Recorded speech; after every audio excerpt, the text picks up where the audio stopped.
எனக்கு எவ்வளவு நேரம் பேசலாம்னு நான் கேட்டேன். ஏன்னா அவங்க சொன்னாங்க உங்கள் விருப்பம் தான் அப்படின்ட்டாங்க. அங்கே தான் சங்கடமாக இருக்கும். எப்படின்னா சீக்கிரமாக முடிக்கிறதுனால முடிச்சிடலாம், பார்த்துக்குங்க அப்படிங்கிற மாதிரி தான் அது. சில பேர் சொல்லி மேடையில் சொல்லிட்டு போவாங்க, எப்படி 2 மணி நேரம் பேசுவார் ஐயா அவர்கள், கீழே இருக்காளுக்கு உயிர் போய் வரும் அப்படியே. நான் அப்புறம் போய் சொல்லுவேன், அப்படி ஒன்றும் கவலைப்படாதீங்க, இப்போ ஒரு வீட்டுக்கு விருந்துக்கு போகிறோம்னு வைங்க, 4 நாள் தங்கிட்டு தான் போகணும்னு சொல்லுவார் யார் வீட்டுக்காரரு. படக்குன்னு பாயை போட்டு படுத்தக்கூடாது. ஐயா சொல்றாரு, இருந்தாலும் எனக்கு வேலை இருக்கிறதுனால அந்த பஸ் கிளம்பு அப்படி ரைட் ரைட் ரைட் அப்படின்னு சொல்லி அவர் படக்குன்னு வண்டியை ஸ்டார்ட் பண்ணி நம்மளை ஏற்றிட்டு வந்துடுவார். பார்த்துருக்கீங்களா? சிலப்பதிகாரம் பெரிய காப்பியங்க. எங்கள் பேராசிரியர் தோ பரமேஸ்வரன் அவர்கள் அவர் தொடர்ந்து சிலப்பதிகாரம் வீட்டில் சொல்லிக்கிட்டு இருக்காராம். கண்ணன் சொன்னார், எனக்கு கேட்டு ரொம்ப பெரிய மகிழ்ச்சியாக இருந்தது. அவங்கெல்லாம் இருக்கிற இடம் சீசு மணியனாட்சியை சொன்னாங்க. உண்மையிலே கற்பனை களஞ்சியம்னு சொல்கிறோம் பாருங்க, அது மாதிரி கற்பனை பிறப்பிடம் கவிமகள் இருப்பிடம் கவிமாரி பொழி மேகம் அப்படின்னு. அதுபோல் அவர்கள்லாம் சொல்ல அப்படி கொடுக்கக்கூடியவங்க. மிகப்பெரிய காப்பியம். இந்த காப்பியத்தை நான் சித்திர சிலம்புன்னு எடுத்துக்கிட்டேன். அதில் சித்திரம்னா என்னங்கிறத நிகண்டில் பிடிச்சிருக்காருன்னு நினைக்கிறேன். நிகண்டில் 5-6 அகராதி எடுத்திருக்காரு. நிகண்டுங்கிற சொல்லுக்கு எத்தனை வார்த்தை இருக்கு அப்படின்னு சொல்லி பார்த்தா ஆச்சரியம். இப்போ எனக்கெல்லாம் என்னன்னு கேட்டிங்கன்னா, அன்னன்னைக்கு ஒரு புது விஷயத்தை தெரிஞ்சுக்கிட்டு அதை காட்டில் சந்தோஷம் வேறு இல்லைங்க. என் நண்பர் புலவர் வேலாயுதம் அவர்கள்ட்ட இது பேசிக்கிட்டு இருந்தேன், சித்திர சிலம்பு பற்றி பேசிக்கிட்டு இருந்தேன். அப்போ ஒரு வார்த்தை சொன்னார், இந்த 50 எண்பேராயம்லாம் சொல்கிறாங்க இல்லையா, அதில் சாரணர்னு ஒருத்தர் சொல்லுவாங்களாம், புரோகிதர் அமைச்சர், அதில் சாரணர்னு. சாரணர்னா ஒற்றன்னு அர்த்தமா, தூதுவர் அப்படிமோ. இப்போ இந்த தூதுவங்கிற சொல்லு வட சொல் மாதிரி இருக்கு அப்படின்னு நம்ம நினைக்கிறோம். ஆனால் பாவாணர் மறுக்கிறார். அது அப்படித்தான் ஏமாந்து நம்ம பிள்ளையை தூக்கி கொடுத்துட்டோம். தூதுன்னா என்னவா, துதி அப்படின்னா என்னன்னா முன்னால அப்படின்னு, நமக்கு முன்னாடி போய் சொல்றவனா. துதித்தல் அப்படிங்கிற துதி பாடுதல் அப்படிங்கிறோம்ல, முகஸ்துதி சொல்றோம்ல. இன்னும் கூட சொன்னா தும்பிக்கை அப்படின்னு ஒரு வார்த்தையை சொல்றோம், முன்னாடி இருக்கிற கையா, அதுக்கு பேர் துதிக்கை அப்படி சொல்றோம்ல. துதினா முன்னாடி இருக்கிறதான், நமக்கு முன்னாடி போய் சொல்றதுனால அவனுக்கு பேர் தூதுவன்னு பேரா. தூதுங்கிற ஒரு அதிகாரம் இருக்கு, பார்த்துருப்பீங்க. இப்போ இந்த சொல்லு வட சொல்ல அப்படி நம்ம வீட்டு நினைச்சோம்னு வச்சுக்கோங்க, என்ன ஆகும், நம்ம வீட்டு பிள்ளையவே நமக்கு அடையாளம் தெரியாமல் போயிடும். அப்பா வீட்டுக்கு போன மனைவி கணவன்கிட்ட சொல்லிட்டு போனாங்களாம், பிள்ளைகளுக்கு சாப்பாடு போட்டு வைங்கன்னு. திரும்பி வந்தா கோபம் உட்காந்துருக்கார் கணவர். ஒரு 6 வயசு பையன் புறப்படுத்து அழுதுகிட்டு இருக்கான். சாப்பாடு போட்டீங்களான்னு அம்மா கேட்குது. என்ன போட்டீங்களா? இந்த அந்த பையன் வெளியே ஓடுறான், அடிச்சு வல்ல பேர்த்து சாப்பாடு போட்டு படுக்க வச்சிருக்கேன். அந்த அம்மா அவனை பிரட்டி பார்த்து, ஐயோ எந்த விட்டு பயிரில் இவனுக்கு எதுக்கு சோறு போட்டீங்க அப்படின்னு. என்ன தெரியுதா, அவனுக்கு யார் நம்ம வீட்டு பிள்ளை யார் எழுத்து வீட்டு பிள்ளைன்னு கூட தெரியாமல் இருந்திருக்கான். அதெல்லாம் பல பேர்த்து கேட்டிங்கன்னா, உங்கள் பையன் என்ன படிக்கிறான்னு கேட்டால் நீங்கிட்டு போவேன் அப்படிப்பாங்க. பார்த்துருக்கீங்களா? என்ன பள்ளிக்கூடம் தெரியாது. சிலப்பதிகாரத்தினுடைய பெருமைகள் எல்லாம் சொல்றதா இருந்தால் நான் பெரிய செய்திகளாக நிறைய எடுத்துக்கலைங்க. ஏன்னா எல்லாருக்கும் தெரிஞ்ச கதையாக இருந்தாலும் கூட சிலப்பதிகாரத்தை பற்றி சொல்கிற போது என்ன சொல்லலாம் அப்படின்னா, எனக்கு தெரிஞ்ச வரைக்கும் யாருக்கு கோயில் கட்டியிருக்காங்க அப்படின்னு பார்த்தீங்கன்னா, கோட்டம் என்று ஒன்று வைத்துக் கொண்டால், பத்தினி கோட்டம் என்று ஒன்று வைத்துக் கொண்டால், அதற்கு முன்பு வரைக்கும் ஒன்று இறைவனுக்கு இருக்கும், இல்லைன்னா அரசர்களுக்கு இருக்கும், இல்லைன்னா ஆண்களுக்கு இருக்கும். எனக்கு தெரிஞ்சு முதல்ல பெண்ணுக்கு கோயில் கட்டப்பட்ட ஒரே ஒரு பெரிய ஆச்சரியம் எதுன்னா சிலப்பதிகாரத்தில் தான். அதுவும் இளங்கோவடிகள் இந்த பத்தினி கோட்டத்தை உருவாக்குவதற்கு அத்தனை பாடுபட்டிருக்கார். அதுக்கு முன்னாடி கிடையாது, கோயில் இல்லை. தினைக்கும் இனக்குழு தலைவியாக பெண்ணான் இருந்தாள் என்பதை ராகுல சாகித்யாயன் எழுதுறார். வாழ்கா முதல் கங்கை வரை படிச்சு பார்த்தீங்கன்னா, அந்த குழுவினுடைய தலைவியா இருந்தவ யார் அப்படின்னா பெண் தான். ஆனால் பெண்ணுக்கு சிலை இல்லை, பெண்ணுக்கு கோயில் இல்லை. அதுக்கு கொண்டு வரணுங்கிற விஷயத்தை எப்படி இது கண்ணகி காப்பியம் தான் பேர் வைக்கணும்னு பல பேர் குறிப்பிடுறாங்க. எப்படி மணிமேகலைன்னு பின்னாடி அவருக்கு குறிப்பிட்டாரோ அதுபோல கண்ணகி காப்பியம் தான் பேர் வைக்கணும் அப்படிங்கிறாங்க. ஆனால் அது எங்கே எடுத்துக்கிறாங்க தெரியுங்களா? அதெல்லாம் கூட அப்புறம் இருக்கட்டும், பதிகம்னு ஒன்று உண்டு இதில் முன்பகுதியில். அந்த பதிகத்தை படித்து பார்த்தீங்கன்னா ஆச்சரியமாக இருக்கும். சிலப்பதிகாரம் குடிமக்கள் காப்பியம் முக்கியமாக. ஏன்? அதுக்கு முதல்ல ராஜாவை தான் பாடுவாங்க, அதுக்கு முதல்ல கடவுளை தான் பாடுவாங்க. முதல்ல ஒரு சாதாரண குடிமக்களை பற்றி பாடப்பட்டது. தேப்போமி அவர்கள் எழுதுவார், குடிமக்கள் காப்பியம் அப்படின்னு எழுதுவார். சாதாரண ஆளை பற்றி சொன்னால் நம்ம ஒத்துக்கிற மாட்டோம். யாராவது ஒரு முக்கியமான ஆள் இருந்தால் தான் அவரை பற்றி பேசுவோம். இங்கே சாதாரண ஆளுகளை எடுத்து சொல்லணும். இதுவரைக்கும் யாரும் சொல்லாத இன்னொரு விஷயம் என்ன அப்படின்னா, அந்தந்த கதாநாயகன் அல்லது அந்த காப்பியத்தில் யார் இருக்காங்களோ அவங்கள புகழ்ந்து பாடுவது தான் கடவுள் வாழ்த்தா இருக்கும். எப்படி கடவுள் வாழ்த்து? உலகம் யாவையும் தாமல வாக்களும் நிலைபெறுத்தலும் நீக்கலும் நீங்க அழகிலா விளையாட்டுடையார் அவர் தலைவர் அன்னவருக்கு சரணாங்களேன்னா அது ராமாயணத்தை சொல்றப்ப ராமனுக்காக, அது உலகலாமன் ஓதற்கிரியவன்னா சிவபெருமான சொல்றது, கந்தபுராணம் முருகனை சொல்றது. இவர் எந்த கடவுளை பற்றியும் சொல்லலை. இது சமண காப்பியம் தான், ஐம்பெருங்காப்பியங்கள் ஒன்று சமண காப்பியம் தான். ஆனால் இயற்கை எடுத்துக்கிறார்கள். திங்களை போற்றுதும் ஞாயிறு போற்றுதும் மாமலை போற்றுதும். இன்னொன்று ஞாபகம் வச்சுக்கோங்க, அனுமான பிரமாணம்னு ஒன்றும் இந்த சைவ சித்தாந்தத்தில் சொல்லுவோம். காட்சி பிரமாணம்னு ரெண்டு உண்டு. ரொம்ப பயப்படாதீங்க. இப்படி பேச ஆரம்பிச்சோம்னே 5 பேர் எந்திரிச்சு போகிறாங்க. ஒன்றும் கவலைப்பட வேண்டியதில்லை. காட்சி பிரமாணம்னு என்னன்னா, இந்த இருக்கு, இது போடியம், இது மைக்கு, இது காட்சி பிரமாணம். அனுமான பிரமாணம்னா என்ன அப்படின்னா அப்படி இருக்காது. இப்போ உதாரணமாக எங்கள் ஊரில் வைகையில் தண்ணி வருதுன்னு வச்சுக்கோங்க. வைகையில் ஆற்றுல தண்ணி வந்தால் மேற்க மழை பெஞ்சிருக்கு போல இருக்கே அப்படின்னு நம்ம சொல்லுவோம். மழை பெஞ்சது நீ பார்த்தியா அப்படின்னு கேட்டால் பார்க்கல, அனுமானம். இங்கு வருகின்ற நீரை வைத்துக்கொண்டு அங்கு மழை பெய்திருக்க வேண்டும் என்று நாம் அனுமானிக்கிறோம் இல்லையா, அது அனுமான பிரமாணம். சமணர்களுக்கு அனுமான பிரமாணம் கிடையாது, ஞாபகம் வச்சுக்கோங்க. கடவுளே கிடையாது சமணர்களை பொறுத்த மட்டும். அனுமான பிரமாணம் இல்லை, அது பூரா காட்சி பிரமாணம். இப்போ இந்த 3 காட்சியில் வருது பாருங்க. எதாவது? திங்கள், திங்கள்னா நிலவு, திங்கள், சூரியன், மழை, எல்லாத்தையுமே உணர்றோம். வெயிலில் அலையிறோம், நிலா வெளிச்சத்தில் மகிழ்கிறோம், மழையில் நினைறோம். முழுக்க நினைஞ்ச பிறகு என்னத்துக்கு முக்காடு அப்படிங்கிறோம்லே சில பேரை. மழையில் நினைறோம். இது 3ஐயும் தெரிஞ்சுக்கிட்டு எது இயல்பாக இருக்கிறதோ அதை எடுத்துக்கிட்டு அதோடு காப்பியத்தை ஆரம்பிக்கணும். இன்னும் எளிமையாக சொல்கிற அந்த முன்கதை சுருக்க ட்ரைலர் போடுவாங்கல்ல, அந்த ட்ரைலர் போடுறதெல்லாம் இதில் இருக்குங்க. ரொம்ப அழகா சிலப்பதிகாரம் முழுவதையும் படிக்க வேண்டாம். மலைவளம் காண வருகிறான் சேரன், சேரன் செங்குட்டுன்னு தம்பி இளங்கோ வர்றாரு. அப்படி வந்த உடனே அங்கே வாழ்கிற அந்த மக்கள்கிட்ட இங்கே என்ன அதிசயம்னு கேட்குறாங்க. ஒன்றும் இல்லை, ஒரு அம்மா ஒருத்தி வந்தா, தலைவிரி கோலமாக இருந்தா, ஒற்றை மார்பம் கூடியவளாக இருந்தா, இந்த மலை உச்சியில் ஒரு மேட்டில் நின்றுட்டே இருந்தா. 3 நாளாக நின்னா. 3ஆம் நாள் ஆகாயத்திலிருந்து ஒரு விமானம் வந்தது. அதில் சுந்தர புருஷன் ஒருத்தன் இறங்கி அவளை கூட்டிகிட்டு போனான். இதை நாங்கள் பார்த்தோம். அவன் யாருன்னு எனக்கு தெரியல. இதுதான் நாங்கள் பார்த்த அதிசயம். இதை கேட்டு மன்னன் ஆச்சரியப்படுறான். இது நடக்குமா? நடக்கக்கூடிய விஷயமா? ஞாபகம் வச்சுக்கோங்க, இது இளங்கோவடிகள் இருந்ததாக இல்லை நமக்கு. இது பதிகம்னு முன்னாடி சொல்லப்படுது. இந்த கதையை எழுதப்பட்டதுக்கான கதை இது. கதை பிறந்த கதை அப்படிங்கிறோம் இல்லையா, பாடல் பிறந்த கதை. இப்போ இப்படி யாருன்னு தெரியலையே அப்படின்னே, யாருக்காவது தெரியுமான்னு கேட்ட உடனே ஒருத்தர் வந்து சொல்கிறாரு அந்த கூட்டத்தில், எனக்கு தெரியும் அப்படிங்கிறார். அவர் யாருன்னு கேட்டால் மதுரை கூலவாணிகன் சீத்தலை சாத்தனார்.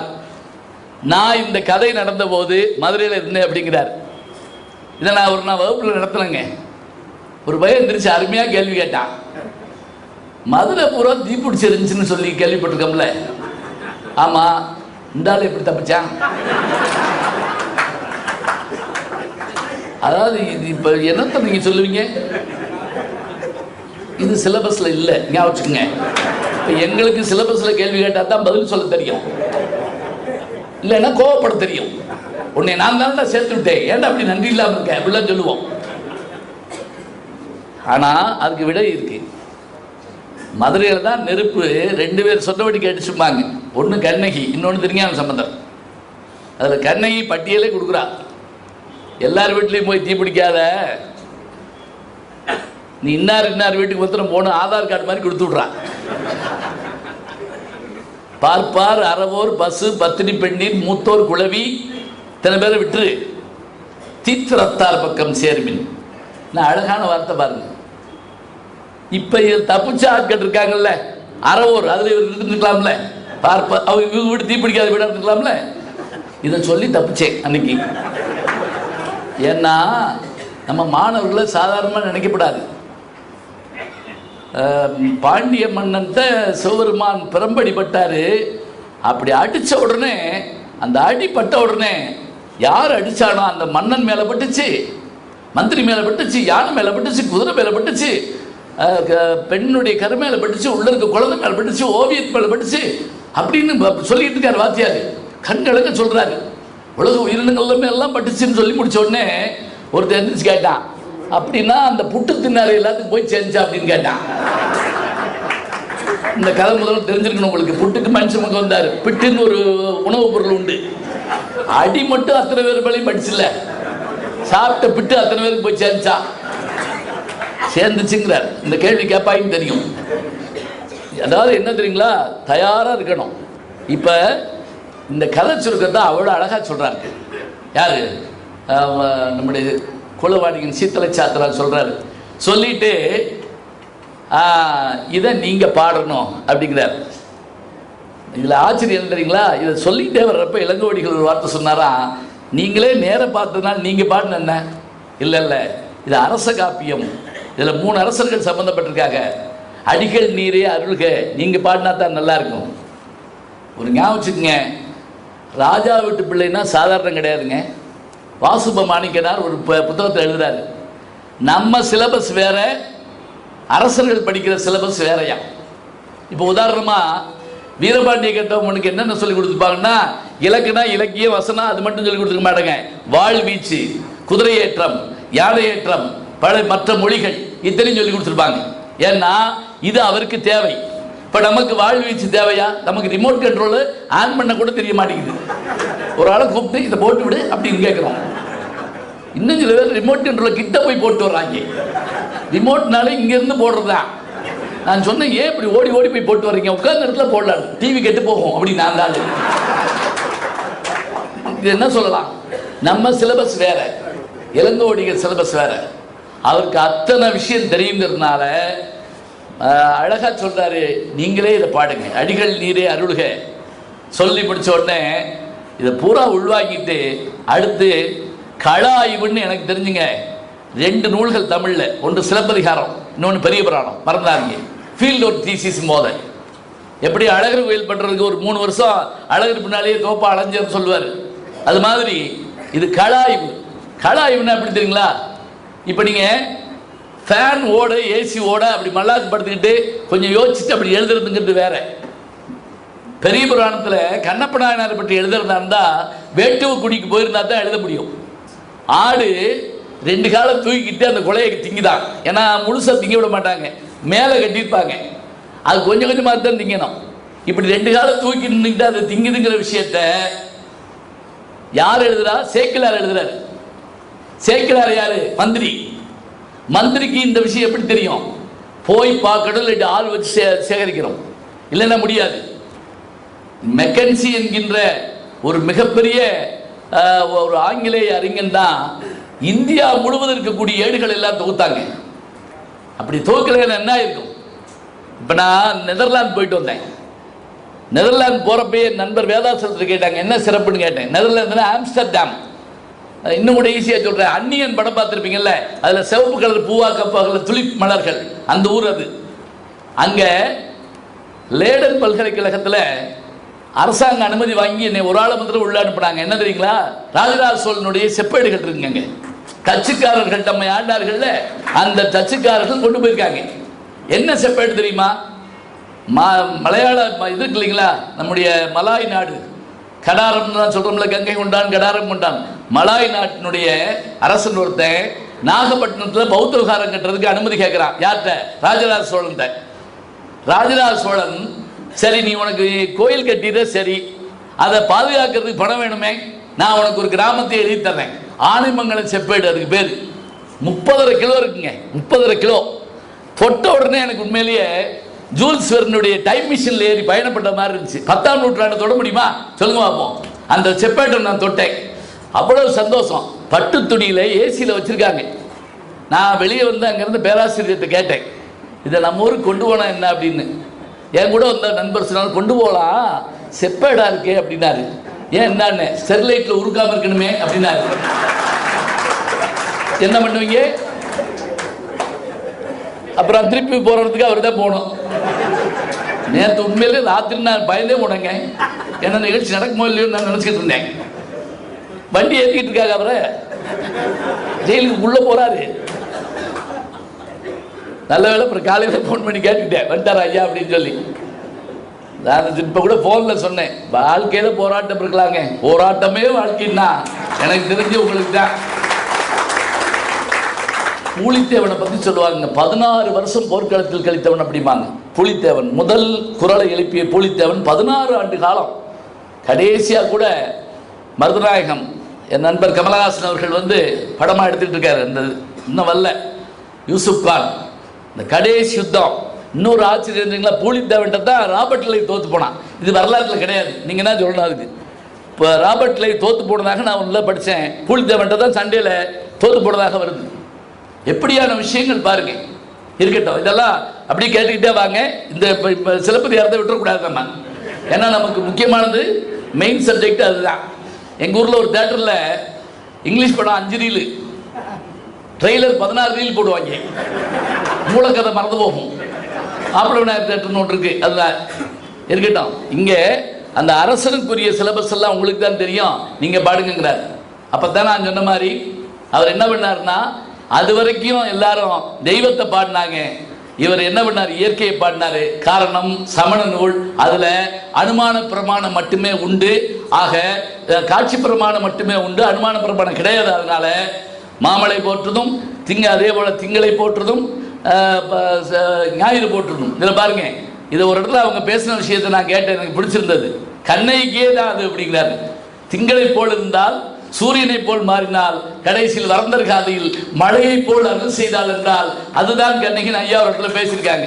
எனக்கு ரொம்ப ஆச்சரியமா இருந்தது. இனி கதையை பற்றி நமக்கு தெரியும். 3 காண்டம், புகார் காண்டம், மதுரை காண்டம், வஞ்சி காண்டம், 30 காதைகள்.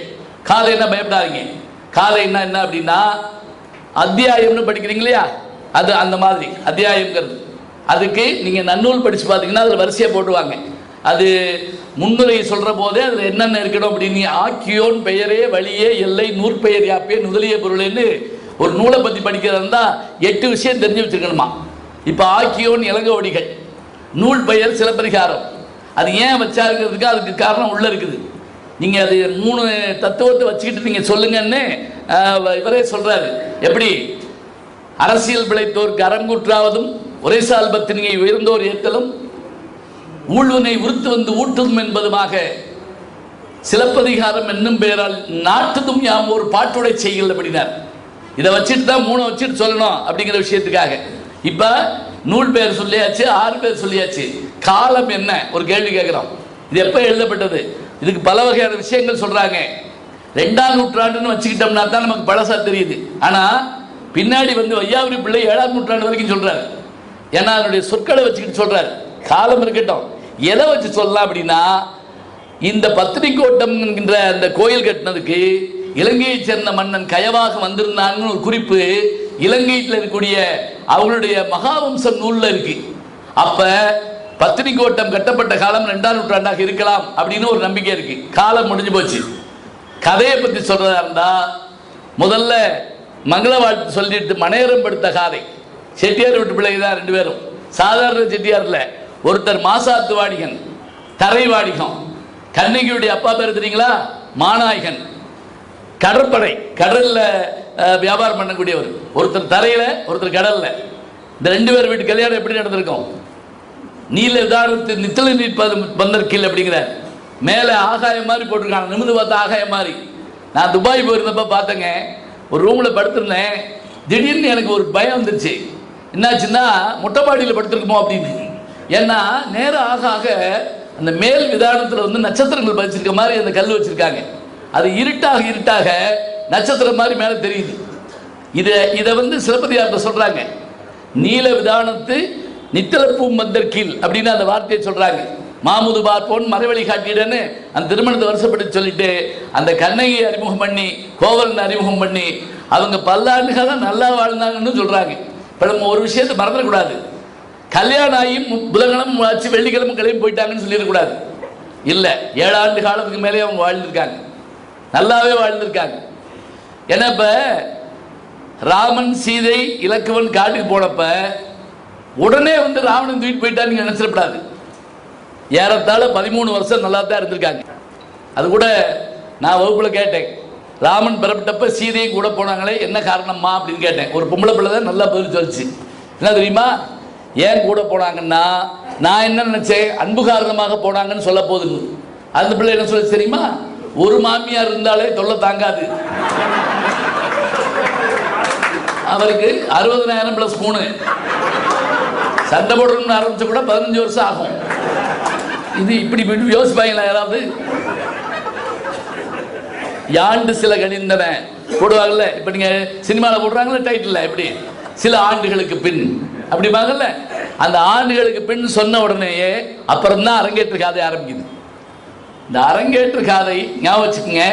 நான் படித்த காலத்து வரைக்கும் பல்கலைக்கழகத்தில் சிலப்பதிகாரத்தை பாடமாக வச்சா அரங்கேற்று காதை நீங்களாக வைப்பாங்க. ஏன் தெரியுமா, அதை தமிழ் வாத்தியார்களால் நடத்த முடியாது. ஏன் நடத்த முடியாதுன்னா அதுக்கு இசை தெரிஞ்சிருக்கணும். இசை தெரிஞ்சதா இவங்க சொன்னாங்கல்ல, நாமும் வெங்கடசாமி நாட்டாரும் அரும்பத உரையாசிரியரும் பழைய உரையாசிரியர் ஒருத்தர் இருக்கிறார், அவரும் அடியாருக்கு நல்லாரும் அரும்பத உரையாசிரியரும் அதே போல நாமும் வெங்கடசாமி நாட்டாரும் இவங்க எல்லாரும் உவேசா தொகுத்து கொடுத்தாருனாலும் இவங்க எல்லாரும் அதுக்கு உரை எழுதுறப்ப என்ன பாடுபட்டிருப்பாங்க.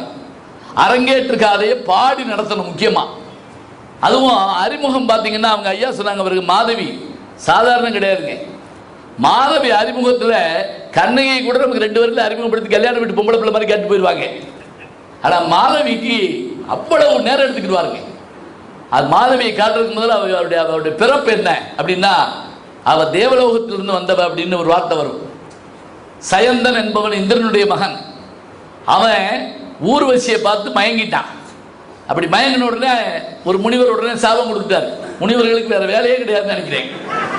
நாக்கு நுனியில் வேதம், மூக்கு நுனியில் கோபம் அப்படின்னு எழுதுவார் வாலி. போன உடனே பொடி சாபம் அப்படின்னு. அப்ப மண்ணுலகில் பிறந்தானா ஒருத்தி, அவதான் மாதவினுடைய முன்னோர்கள் ஒருத்தியா.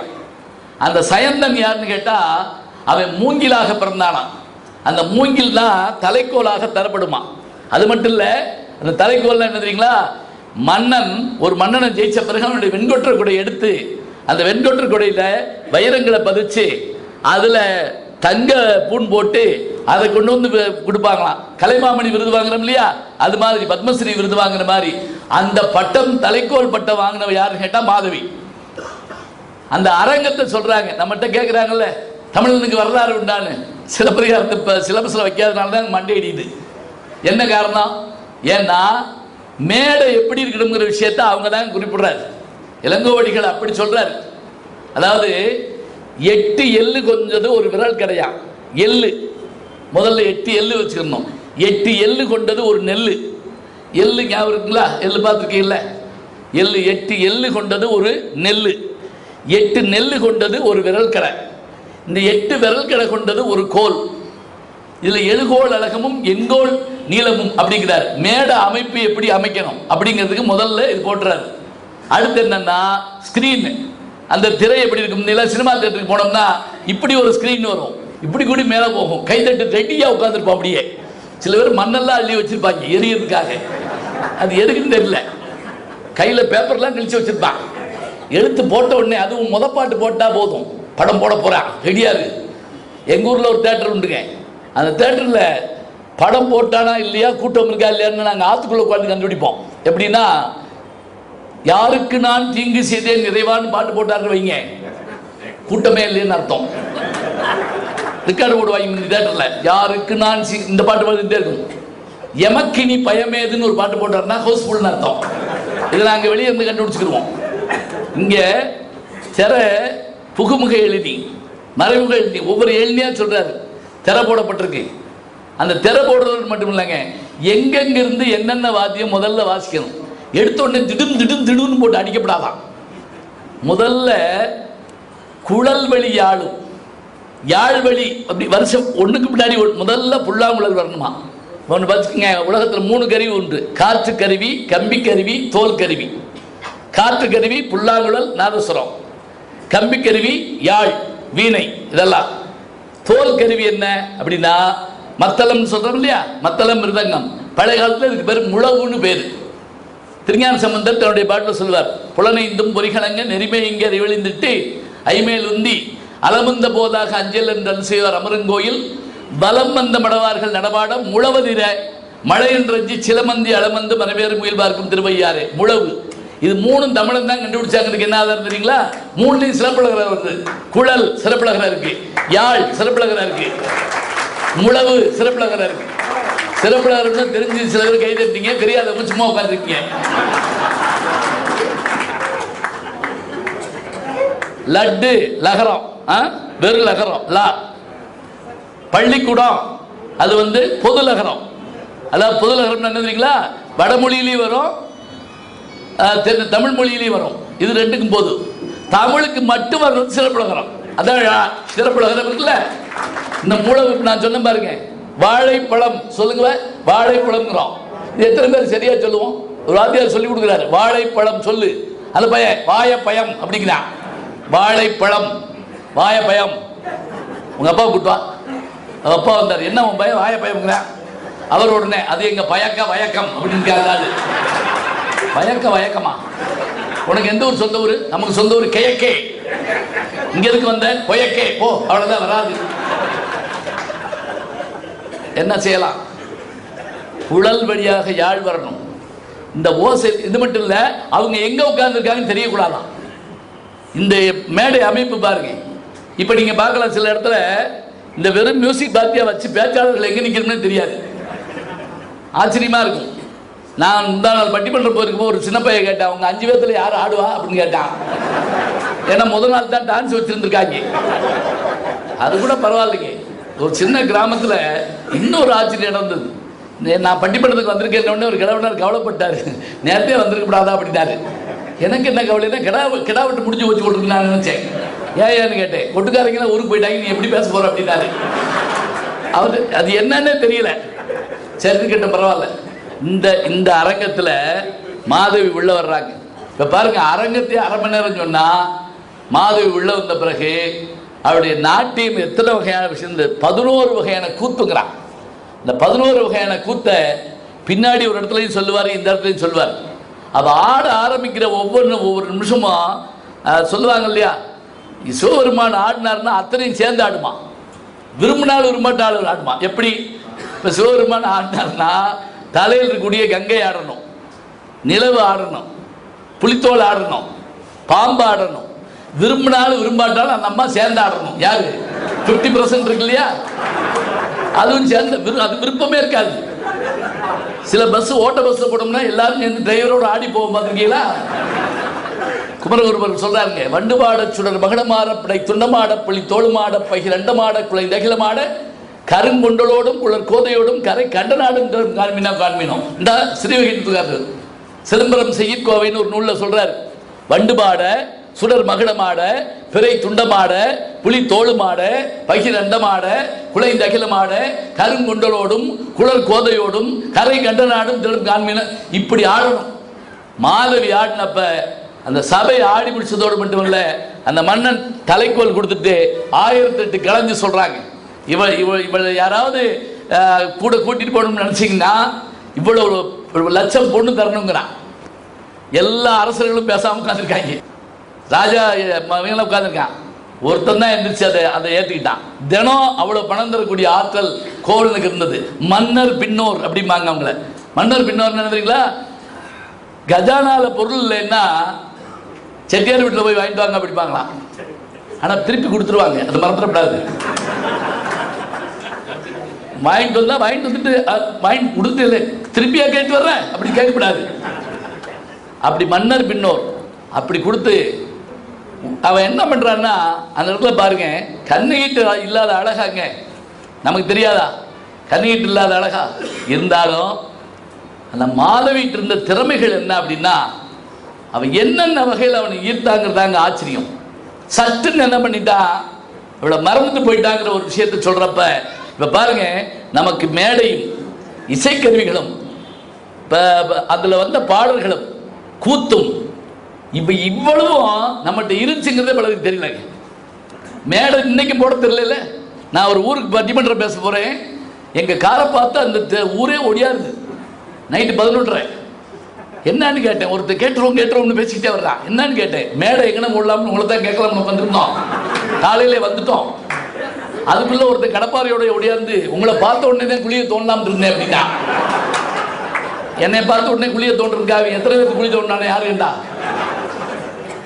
மேடை போட தெரியாமல் இருக்கிற அளவுக்கு எப்படி மாறி போனோம்? சிலப்பதிகாரம் படிக்கல, அதான் மாறி போனோம்.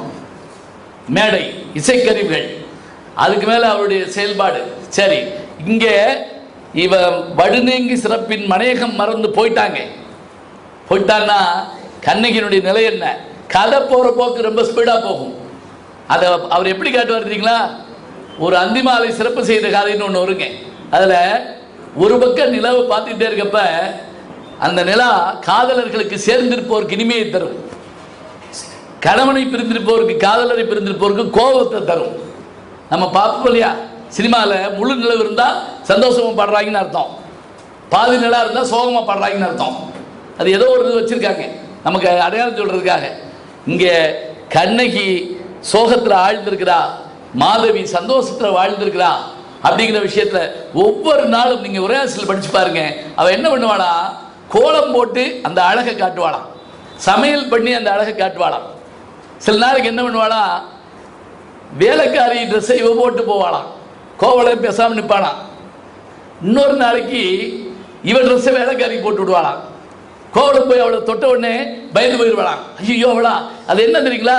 அவனுக்கு தினந்தோறும் அவளை ஏதேனும் ஒரு புதுமையை சொல்லிக் கொண்டே இருந்திருக்கிறாள். அவன் கலைஞன். அந்த கலைஞனை வந்து உற்சாகப்படுத்திக்கிட்டே இருந்திருக்கான். அந்த உற்சாகம் அவனோடவே இருந்திருக்குது. இந்த கதையை ரெண்டு பக்கமும் நீங்க வெறும் கதையா மாத்திரம் பார்த்துக்கிட்டே போகாதீங்க. ஒரு கலைஞன் ஏன் அங்க போறான்?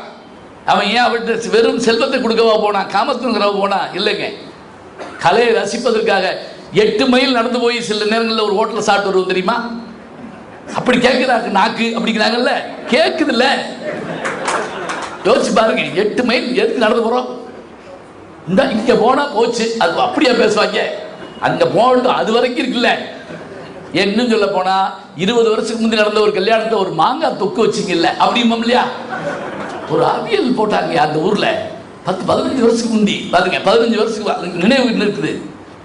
இங்கே சிலப்பதிகாரத்தை பொறுத்த மட்டும் என்ன, அவளுடைய வாழ்க்கையில 2 பெண்கள், ஒரு ஆண். அவனும் கலைஞன், இவளும் நல்லவள். யாரும் கெட்டவங்க இல்லை. கெட்டவன் நீங்க இன்னும் சொல்ல போன பாகுபலி மாதிரி இடவேளை வரைக்கும் யாருமே வரல. அது பாட்டுக்கு ஓடிக்கிட்டே இருக்கு, வில்லனே இல்லை. இப்ப நீங்க எம்ஜிஆர் படங்கள் எல்லாம் அவரை காட்டுறப்பே வீரப்பாவை காட்டிடுவாங்க, அவர் காட்டுறப்பே நம்பியார் காட்டிடுவாங்க. அப்பதான் நமக்கு அப்படி தண்ணித்தான் இருக்கு. எங்க வீட்டு பிள்ளை படம் பார்த்துட்டு ஒருத்தர் வெளியே வந்து சொல்றாரு, பாதியை கட் பண்ணிட்டாங்க. என்ன நல்லா தான் இருந்துச்சுன்னே. 34 குத்து குத்துவார் எம்ஜிஆர் நம்பியார, 32 தான் குத்துற மாதிரி காமிச்சாங்க. அப்ப எத்தனை தடவை இருந்தாலும் இந்த படம் பார்த்து பண்ணி வச்சு பாருங்க. இதுல வில்லனையே காணோம். ஆனா வில்லை யாரு? காலம், விதி, அந்த ஊழ். அந்த ஊழ் எங்கெல்லாம் வந்து நிற்கும்னு பார்த்தீங்கன்னா ஆச்சரியமா இருக்கும். அது இந்த ஊழ் வரக்கூடிய இடம் ஒன்று கிட்ட வரப்போகுது. எந்த இடம் தெரியுங்களா? அதுக்கு முதல்ல இங்க இவளுக்கு சில நல்ல அறிகுறிகள் தென்படுதுங்க. கண்ணகிட்ட அவருடைய தோழி வர்றா. அந்த தோழிமார்களை பற்றி தனியாக சொல்லலாம். கண்ணகிக்கு ஒரு தோழி தேவந்தி, அதே மாதிரி மாதவிக்கு ஒரு தோழி வயந்தமாலை. தோழிமார் கதைன்னு தனியாக எழுதலாம் இதை வச்சுக்கிட்டே.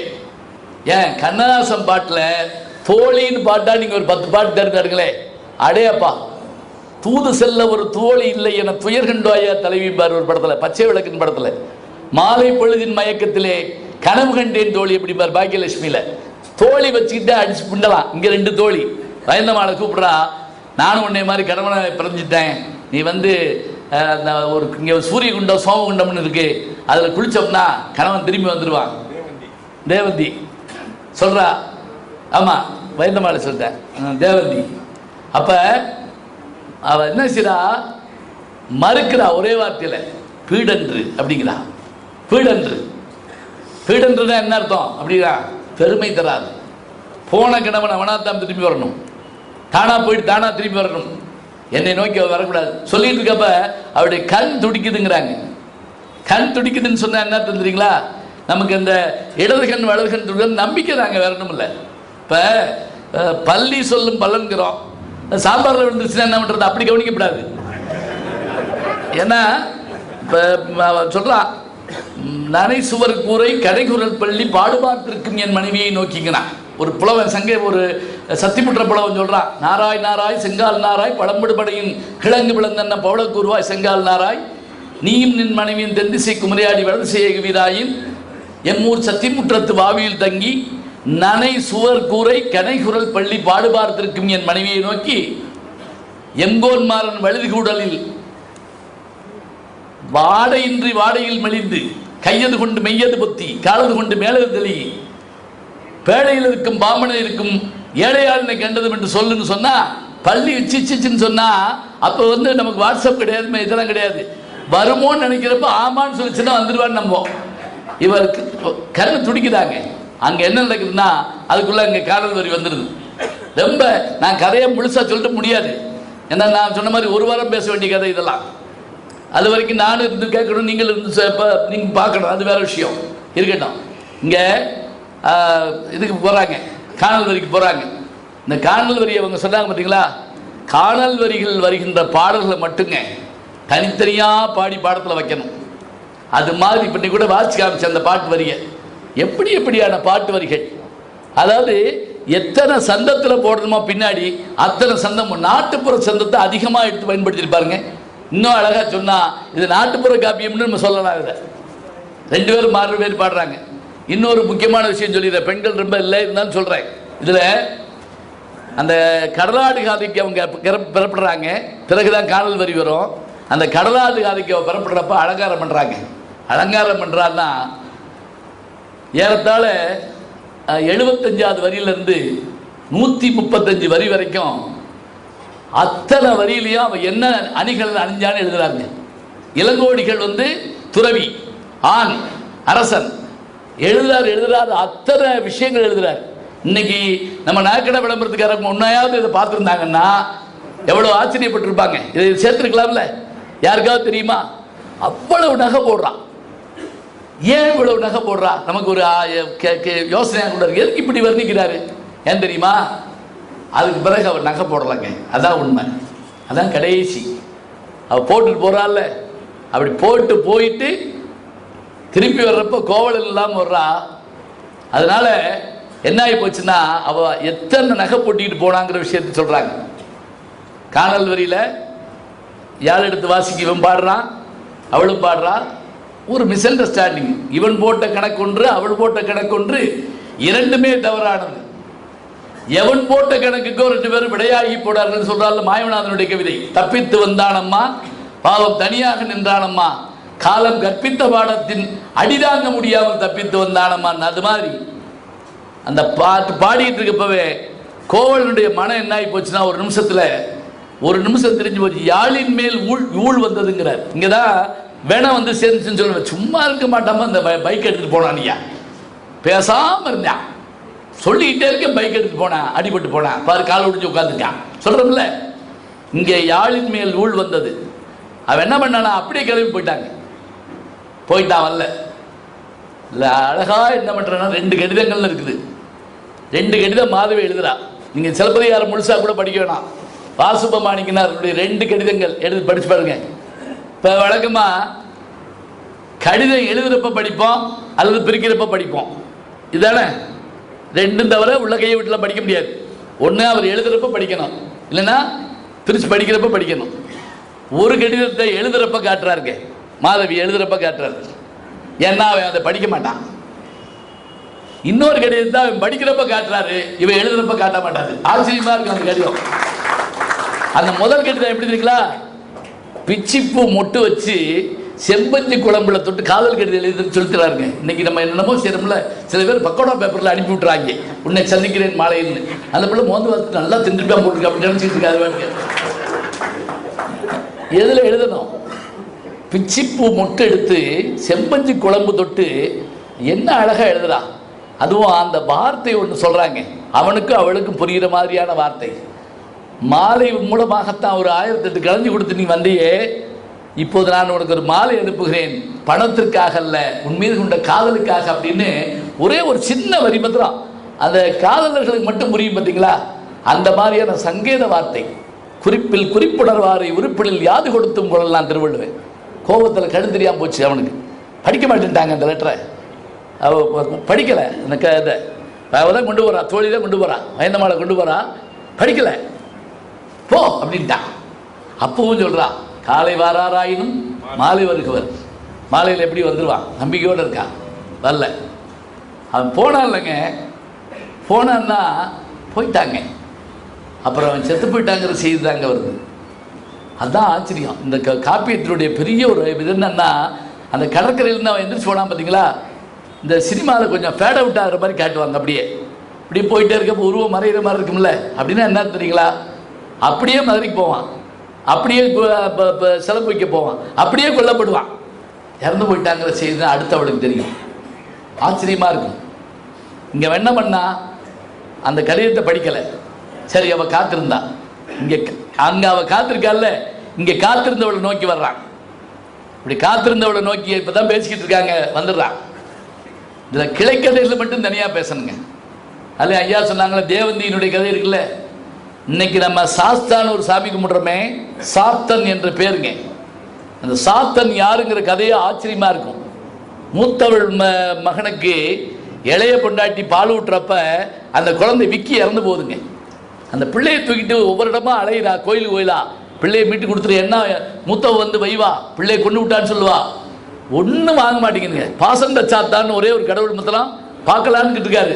அதுக்குள்ளே ஒரு இடாகிரி பேய் வந்து கொண்டா, நான் அந்த மாற்றி தர்றேன் அப்படின்னு சொல்லி பிள்ளையை வாங்கி டவக்குன்னு வயலில் போட்டு போயிடுச்சு. இப்போ என்ன ஆகுது தெரியுமா, பிள்ளையை கொண்டு புதைச்சிட்டான்னு வந்துடும்ல, அரண்டு போய் நிற்கிறான். அப்போ அந்த பாசந்த சாத்தான், கவலைப்படாத, நான் உனக்கு மகனாக வர்றேன், அந்த பார் அப்படிங்கிறா. அந்த பிள்ளை அங்கே கிடக்குது. நீங்கள் ஐயப்பன் கோயில் வரலாறு படித்து பார்த்தீங்கன்னா ஆச்சரியமாக ஒத்து வருங்க. இது அப்படியே அவனை சாஸ்தான்னு ஒரு வார்த்தை சொல்கிறோம்ல, அது மட்டும் இல்லை, அவன் குறிப்பிட்ட காலம் வாழ்ந்துட்டு அவனுக்கு கல்யாணம் ஆன பிறகு அந்த மனைவியை பிரிஞ்சு போகிறப்ப சொல்லிட்டு போகிறான், நான் வந்த வேலை முடிஞ்சிருச்சு, நீ தனியாரு, கவலைப்படாது, என்னோடு வந்து ஒரு நாளைக்கு சேருவாங்கிறான். அவள் தான் கண்ணகிட்ட வந்து கூப்பிட்றான், வா போ அப்படின்னு. பேசிக்கிட்டு இருக்கப்போ வந்துட்டான், எல்லாம் தொலைச்சிட்டேன், அவ்வளோ போச்சு, என்ன செய்யலாம். இந்த கணவன்மார்கள் தோத்துட்டு வர்றப்ப மனைவி கோவப்பட்டு ஒரு வார்த்தையும் சொல்லக்கூடாதுங்க. தோப்பேன் தெரியும்ல, தெரிஞ்சுதானே எங்கள் அப்பா உனக்கு கட்டி வச்சான், என்ன ஆகும் யோசிச்சு பாருங்க. தோத்துட்டு ஏண்டா இங்கே வந்தோம்னு நினைப்பார்ல. இப்போ அவள் சொல்கிறா, ஒன்றும் சொல்லலை, எல்லாம் பரவாயில்ல இருக்கட்டும். சிலம்புல கொண்டு எனக்கு, நான் சிலம்பதிகாரம் படித்ததில் எனக்கு என்ன ஆச்சரியம் தெரியுங்களா, பேசவே பேசாத கண்ணகி முதலிரவில் மாசரு பொண்ணே, வளபுரி முத்தே, காசரு விரையே, கரும்பே தேனே, இவ்வளோ பேசியும் அந்த பிள்ளை காதே காத மாதிரி உட்காந்துருக்கு. ஏன் தெரியுமா, 12 வயசு பிள்ளை வேற என்ன தெரியும். மேலே சொல்லுங்க மாமா அப்படின்னா சொல்லும், பேசாமல் இருக்கு. பீடன் ஒரு வார்த்தை பேசுது, சிலம்புல கொண்டு 2 வார்த்தை பேசு. சரி கிளம்புவோம், இங்கே வேண்டாம், மதுரைக்கு போவோம். பெறப்படுறாங்க, புகார் காண்ட முடியுது. அப்படி போகிற போது ஒன்று ஞாபகங்க, இந்த ஊரில் பிழைக்க முடியாமல் சில பேர் போகிறப்ப குலதெய்வம் கோயில் போய் நின்று ஒரு அழுதுட்டு போவான் தெரியுமா.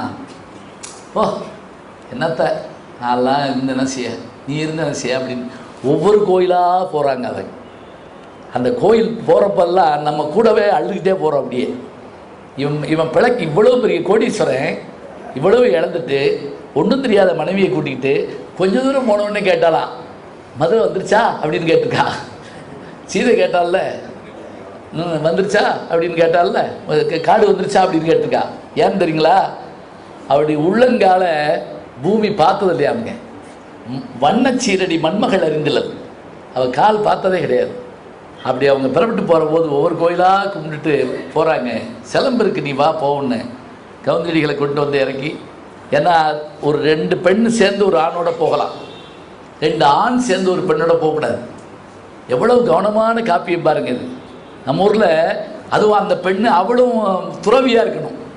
ஏன்னா கோவலை ஒரு மாதிரியான ஆள், பாட்டுக்கு பேசிக்கிட்டு இருந்தான்னு வச்சுக்க, அவட்ட போய் என்ன ஆகும், எல்லாருக்கும் கேள்வி மேலே கேள்வி கேட்பாங்க. துறவி மூதாட்டியாக இருக்கலாம், இல்லாமலும் இருக்கலாம். துறவி, பெண்ணு, பெண்ணுக்கு பெண் துணை, 3 பேரும் பெறப்பட்டு போகிறாங்க. அப்படி அவங்க பெறப்பட்டு போகக்கூடிய பயணங்கள் ஆரம்பிச்சிங்கன்னா மதுரைக்கு வர்ற அந்த காட்சி, அடே அப்பா. சமீபத்தில் ஒரு நூல் படித்தேங்க, சிலப்பதிகாரத்தில் பயணங்கள். முழுவதும் பயணம் தான். யாராக இருந்தாலும் பயணப்பட்டுக்கிட்டே இருப்பான். மாடலை மறையணும் பயணப்படுவான், மாங்காட்டு மறையணும் பயணப்படுவான், சேலம் செங்குட்டுவனா பயணப்படுவான், ஏன் கோவலனா பயணப்படுவான். திறப்பிட்டு அப்படியே போவாங்க. போகிற வழியில் அவங்க பார்க்குற காட்சிகள், நில வரலாறு, என்னென்ன வகையான ஓசைகள் இருக்கோ அத்தனையும் உழவர் ஓதை மதகோதை அப்படிம்பார். நெல் விளைஞ்சு அந்த ஓசையும் கதிரடிக்கிற ஓசையும், மதகில் நீர் வர மதகுன்னா என்னன்னு தெரியாது. நீங்கள் முதல்ல பாருங்கள். இப்போ நம்ம இப்போ சொல்கிறோம்ல, தண்ணீர் கண்மாயிலிருந்து வந்தால் அதுக்கு முதல்ல வந்தால் தலைமடை அப்படிமோ, கடைசியாக வந்தால் கடைமடை அப்படிமோ.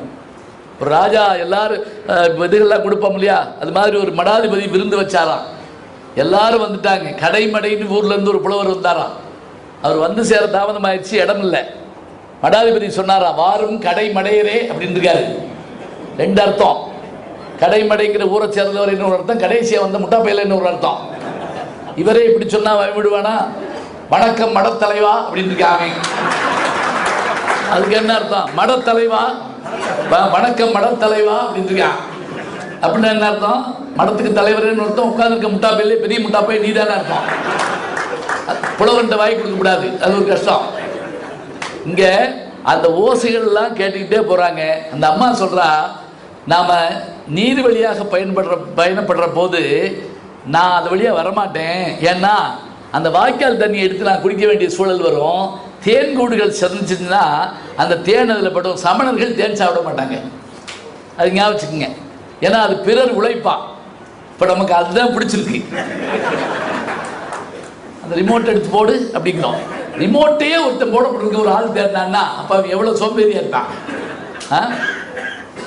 சொல்கிறா, இது வழியாக போகக்கூடாது, இது வழியாக போகக்கூடாது, பலாமரங்கள் தட்டும், சில இடத்துல குளிர் வண்டி வச்சுருப்பாங்க, இதாக இருக்கும், இதெல்லாம் தாண்டி போகணும்.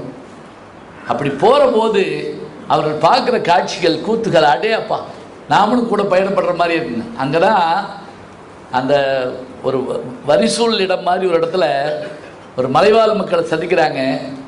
அதில் ஒருத்தி சாமி வந்து ஆடுறாங்க. அதில் ஒரு பெண்ணை சிங்காரிச்சு வச்சுருப்பாங்க. உண்மையிலேயே நீங்கள் சிவபெருமான் முந்தின கடவுளா அல்லது பெண் தெய்வம் தான் முந்தின கடவுளான்னு நமக்கு சந்தேகம் வருங்க. அப்படியே இந்த சிவபெருமானுக்குரிய அத்தனை அங்கங்களுடைய அமைப்போடு சேர்த்து அந்த பெண்ணை வர்ணிச்சிருப்பார். ஒரு 30 வதிகளில் அந்த இது போகும். அப்படியே பிறையெல்லாம் வச்சுருப்பாங்க. அந்த பிறை என்ன தெரியுங்களா? பன்றியுடைய கொம்பா. அது அதில் சின்னதாக ஒரு பாம்பு மாதிரி ஒரு திரிச்சு போட்டிருப்பான். இவ்வளவு இருக்குது. இது எப்போ எழுதுன காப்பி எப்படின்னு நமக்கு தெரியல. வர வர செல்ஃபோன் வச்சுருந்தாருன்னு எழுதிடுவாருன்னு எனக்கு கூட பயமாக இருக்குது. அவ்வளவு ஆச்சரியமாக அப்டேட்டாக இருக்குது. அதில் சாமி வந்து ஒரு தியாடுறான்.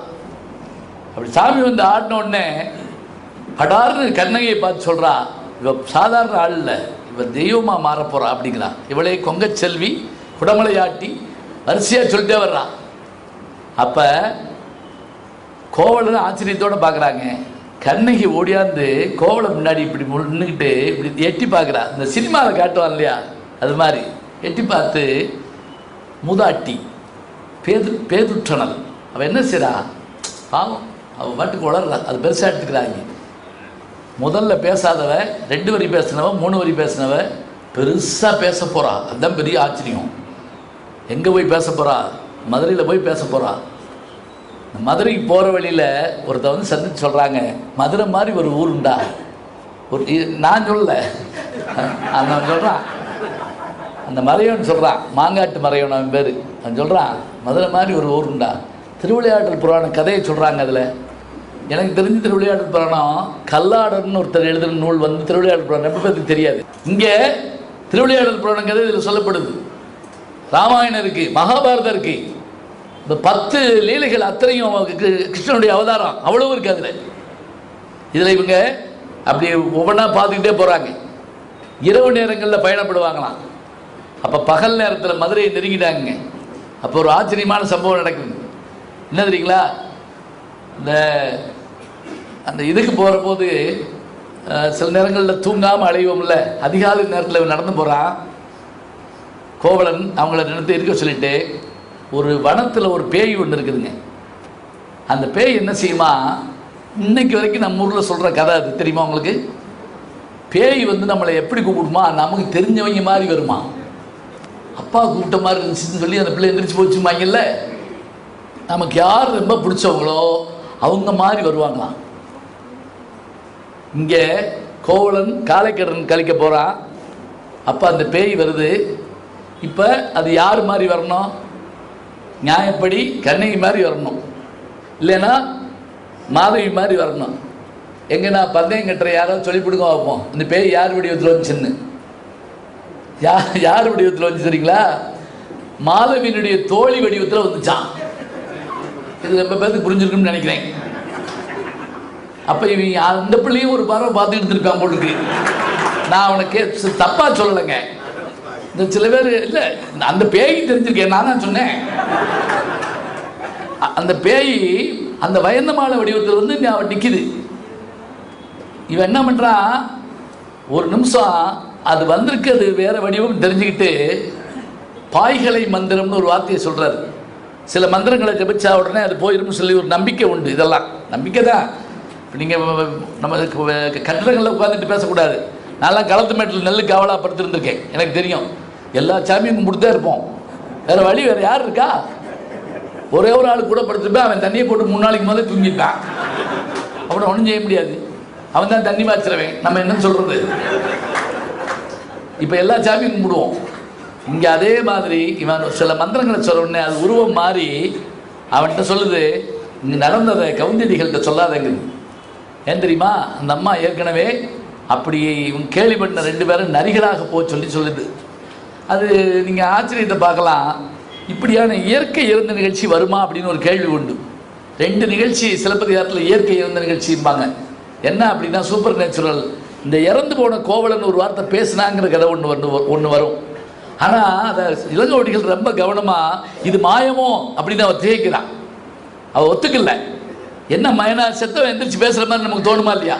நேற்று கூட தாத்தா வந்து உட்காந்துருந்தார் அப்படின்னு சொல்லுவாங்கள்ல சில பேர், அது மாதிரி இங்கே அந்த பெண் அப்படி போயிடுறாங்க. அப்போ தான் கோசிகமானின்னு ஒருத்தர் வர்றான். வந்தவன் மாதவி கொடுத்து விட்ட 2வது கடிதத்தை கொண்டு வந்து கொடுக்குறான். அவன் என்ன பண்ணான் தெரியுங்களா? கோவலனுடைய உருவம் மாறி போச்சு. எப்படி மாறி போச்சு? இந்த சேது படத்தில் பைத்தியமாக உட்காந்துருப்பார்ல விக்ரம், இப்போ பழைய ஃப்ரேம் ஒன்று போடுவாங்க. எங்கே போகும் இந்த பாதையில், அந்த பழைய ஃப்ரேமில் இப்படி இருந்தவனா இப்படி ஆகிட்டான் அப்படின்பாங்க இல்லையா? கோவலன்னான்னு தெரியாமல் ஒரு நிமிஷம் என்ன பண்ணுறான் பார்த்துட்டு, எப்போவுமே நமக்கு வேண்டியவங்க வேறு யாராவது சொன்னால் நம்ம நிற்போம் தெரியுமா? உடனே என்ன பண்ணுறான் தெரியுமா? பக்கத்தில் இருந்த ஒரு செடியை போய் பார்த்து, நல்லா ஞாபகம், அவர் சொன்ன மாதிரி எத்தனை செடிகள் அதில் இருக்குது, எத்தனை கொடிகள் அதில் இருக்குங்கிற விஷயத்த ஆராய்ச்சி பண்ணி கண்டுபிடிச்சிருக்காங்க. மாதவி கொடின்னு ஒரு கொடி இருக்குங்க. ஆண்டாள் கூட சொல்லுவாள் அந்த பாட்டை. உந்து மதல்களை தன் ஓடாத தோல்வழி என்கிற பாட்டு நம்ம ராமானுஜரே மயங்கி நின்ற பாட்டு, அந்த பாட்டுப்பாங்க. அதில் மாதவி கொடி மேல் குயிலினங்கள் கூவினகான் அப்படின்னு வரும். இங்கே இந்த மாதவி கொடியை பார்த்து சொன்னானா, ஏன் கொடியே நீயும் எங்கள் மாதவி மாதிரி வாடி கிடக்குறிய அப்படின்னானா. மாதவின்னு ஒன்று டக்குன்னு நின்றுருக்கான். அப்போ இவன் கோவலன் தான். போய் பக்கத்தில் போய் நின்று நீ யாருன்னு கேட்டான். மாதவி அனுப்பிவிட்ட கடிதம் நான் கொண்டு வந்திருக்கேன். கொடுத்துட்டே சொல்கிறான், நான் பூம்புகார் எப்படி இருக்கு, அருமணி இழந்த நாகம் போல, ராமனை இழந்த அயோத்தி போல. பாருங்க, இப்போ கதை இருந்துகிட்டே இருந்திருக்குங்க. உண்மையிலே எப்போ தான் ராமன் காட்டுக்கு போனாரோ தெரியல, ரொம்ப நாளாக சொல்லிக்கிட்டே இருக்காங்க. ஏன்னா கோவலனுக்கே சொல்கிறாங்கன்னா பாருங்களேன். அந்த கடிதத்தை வாங்குறான். வாங்கின உடனே கண்ணு கிளங்குது. ஏன் தெரியுங்களா? அந்த கடிதத்து மேலே ஒரு வாசனை இருக்காங்க. உடனுரை காலத்து உரைத்தனி வாசம் அப்படிங்கிறார். அவள் என்ன பயன்படுத்துவாளோ, நெய் பயன்படுத்துவாளோ அந்த வாசனை வருதான். பிரிக்கிறான்.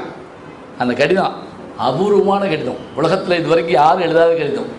அடிகள் முன்னர் யானடி வீழ்ந்தேன், வடியா கிளவி மணக்குழல் வேண்டும். இந்த கடிதத்தை அப்படி பார்க்குறான். என்ன அர்த்தம்? உங்கள் திருவடியை நான் வணங்குறேன், தப்பு என்னது தான், மன்னிக்கணும், நீங்கள் இப்படி போகிறதுக்கான வாய்ப்புகள் இல்லை சொல்லி அந்த கடிதம் இருக்குது. ஆச்சரியம் தெரியுங்களா? கீழே மாதவின்னு கையெழுத்து இல்லை. நமக்கு ஒரு கேள்வி, இந்த மாதவி தான் கொடுத்து விட்டான்னு எப்படி சொல்கிறது? அவன் கோசிகமானி சொல்கிறான், ஏன் கையெழுத்து போடாமல் கொடுக்குறா? ஏன்னு கேட்டால், இப்போ இந்த கோசிகமானி இன்னொரு வார்த்தை கேட்குறாங்க. எப்படி தெரியுமா? உங்கள் அப்பா அம்மாவுக்கு ஏதாவது நீங்கள் செய்தி சொல்கிறீங்களான்னு கேட்குறான். உடனே இந்த கடிதத்தை எங்கள் அப்பா அம்மாட்ட நான் கொடுத்தேன்னு கொடுத்து விடு அப்படிங்கிறார். யார்? கோவலன் சொல்கிறான். ரீடைரக்ட் பண்ணுறான் இந்த கடிதத்தை. இப்போ அவங்க அப்பா அம்மா படித்து பார்த்தா கோவலன் சொல்கிற மாதிரி இருக்கும். அடிகள் முன்னர் யாரடி வீழ்ந்தேன். அதாவது என்ன அர்த்தம்? கோவலம் படித்தா மாதவி எழுதுன மாதிரி இருக்கும், மாதவி படித்தா இவங்க பெற்றோர்கள் படித்தா கோவலம் எழுதுகிற மாதிரி இருக்கும். நீங்கள் அந்த கடிதத்தை தயவு செஞ்சு வாட்சி பாருங்க. அப்பா அம்மாவுக்கும் ஒரு யாராவது காதலி எழுதின கடிதத்தை அப்பா அம்மாவுக்கு அனுப்புவாங்களா? அனுப்ப முடியுங்கிறது தான். தமிழ் எவ்வளோ பெரிய ஆச்சரியமான மொழிங்கிறது தெரியும். சமீபத்தில் டைரக்டர் சங்கர் வந்து ஒரு படத்துக்காக டிஸ்கஷன் என்னை கூப்பிட்டுருந்தார். நான் சொன்னேன், நீங்கள் புது படங்கள்லாம் எடுக்கிறீங்க ரைட்டு, சமீபத்தில் ஒரு ஹிந்தி படம் பிகேன்னு ஒரு படம் ஹிந்தி படம் வந்துச்சு, ஆமீர் கான் நடித்த படம். அந்த படத்தில் கடைசி கிளைமாக்ஸில் குழப்பமே என்ன தெரியுங்களா? கதாநாயகி கொடுத்து விட்ட கடிதம் மாறி போகும். அதுதான் அப்படியே சிலப்பதிகாரம். இது என்ன கஷ்டம்னா, அந்த படம் பார்த்தவங்க சிலப்பதிகாரம் படிச்சிருக்க மாட்டாங்க, சிலப்பதிகாரம் படித்தவங்க அந்த படம் பார்த்துருக்க மாட்டாங்க. அவ்வளோதான். இது ரெண்டையும் பார்த்ததுனால நான் பேசுகிறேன். இல்லை, வெறும் விஷயமா படிச்சுட்டு போகிறது இல்லைங்க, நுணுக்கமாக ஆராய்ச்சி பார்த்தா ஆச்சரியமாக இருக்குது.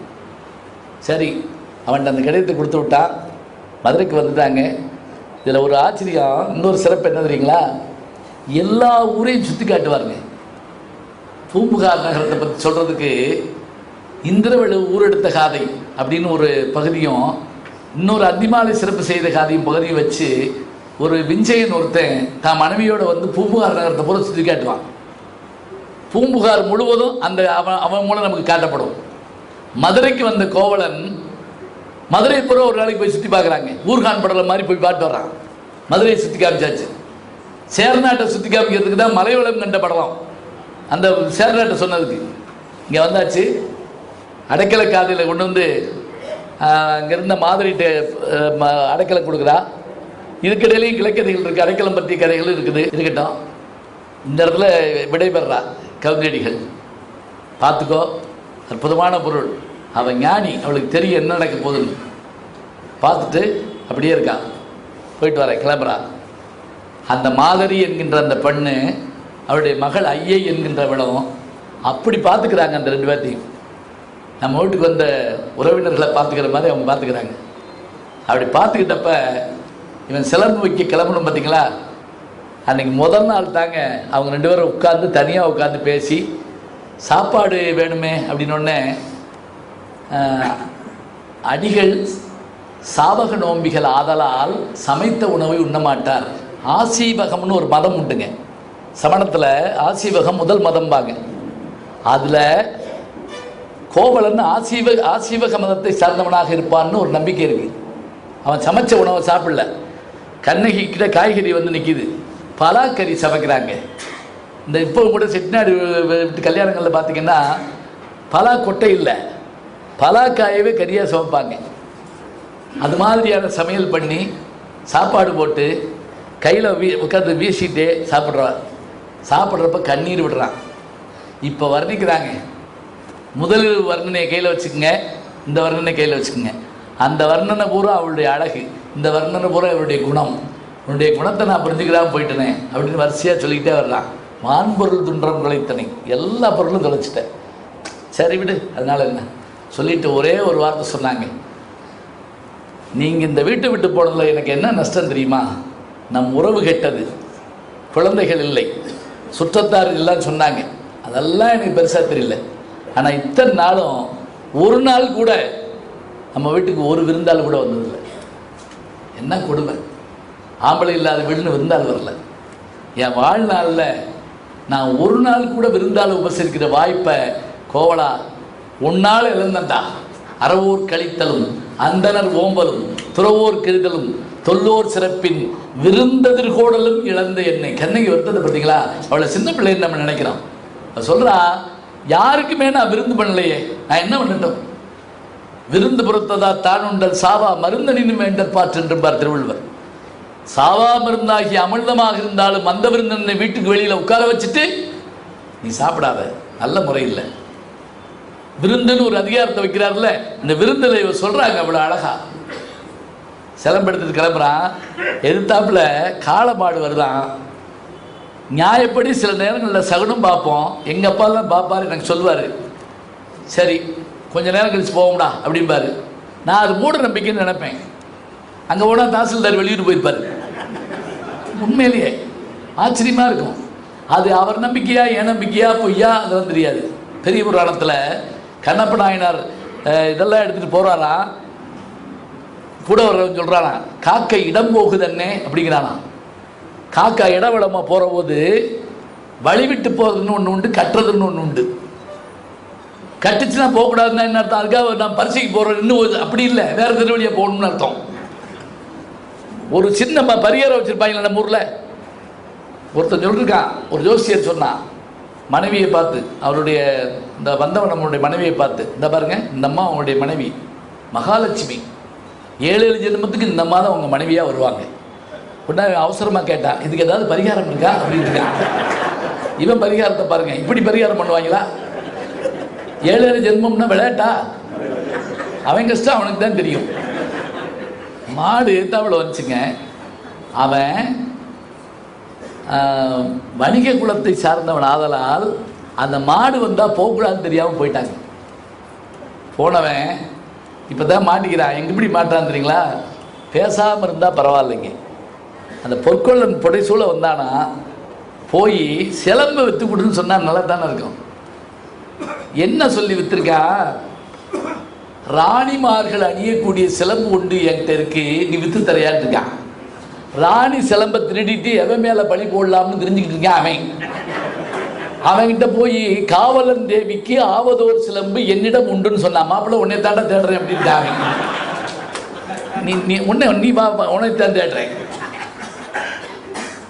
அப்போ தான் அந்த இடத்துல தான் வாங்குறாங்க. வாங்கி அந்த பொருட்கள் என்ன செஞ்சான், அந்த சித்திர சிலம்பினுடைய செய்வனை அப்படி எடுத்து பார்க்குறான். உள்ளே பிரிக்கிறாங்க. அதை பிரித்து பிரித்து பிரித்து என்ன இருக்குங்கிற விஷயத்தை பூரா பார்க்குறான். பார்த்துட்டு உட்கார சொல்லிட்டான். உட்கார சொல்லிட்டு போயிட்டான்.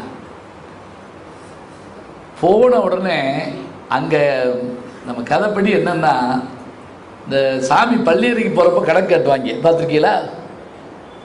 மதுரையில் பார்த்துருக்கேன். சாமியை பள்ளியறைக்கு போயிட்டு இருப்பார். அந்நேரம் கணக்கு வச்சுப்பாங்க. என்ன சரி சரிப்பா காலைல பார்ப்போம் அப்படிப்பார்ல.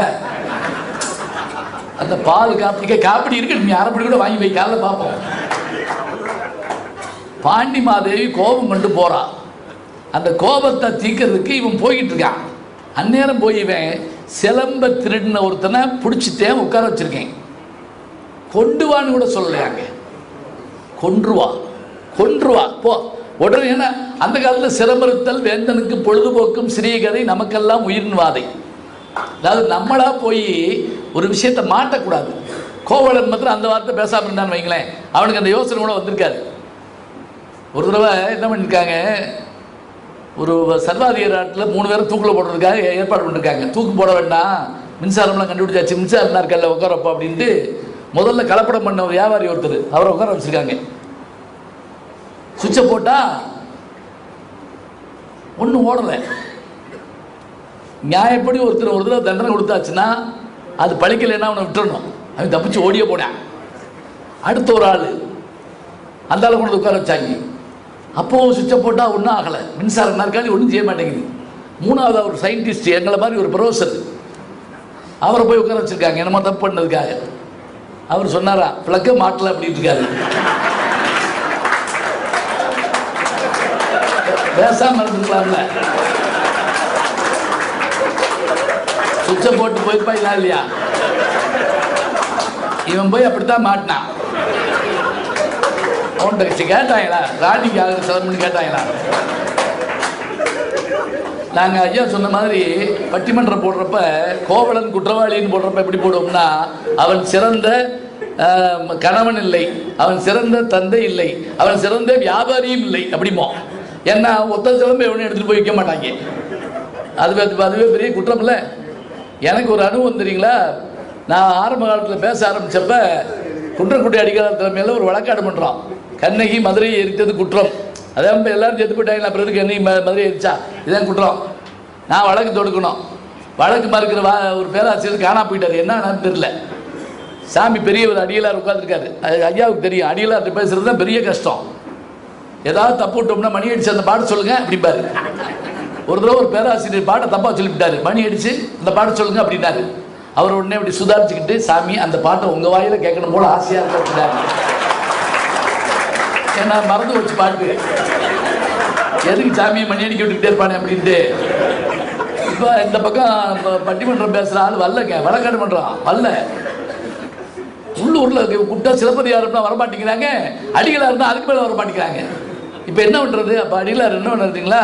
சரி ஒன்றும் இல்லை, ஒன்று செய்யுங்க, நீங்கள் தானே வழக்கு தொடுக்க போகிறீங்க, இங்கிட்டு நின்று வழக்கு தொடுங்க, அங்கிட்டு போய் வழக்கு மாறுங்க.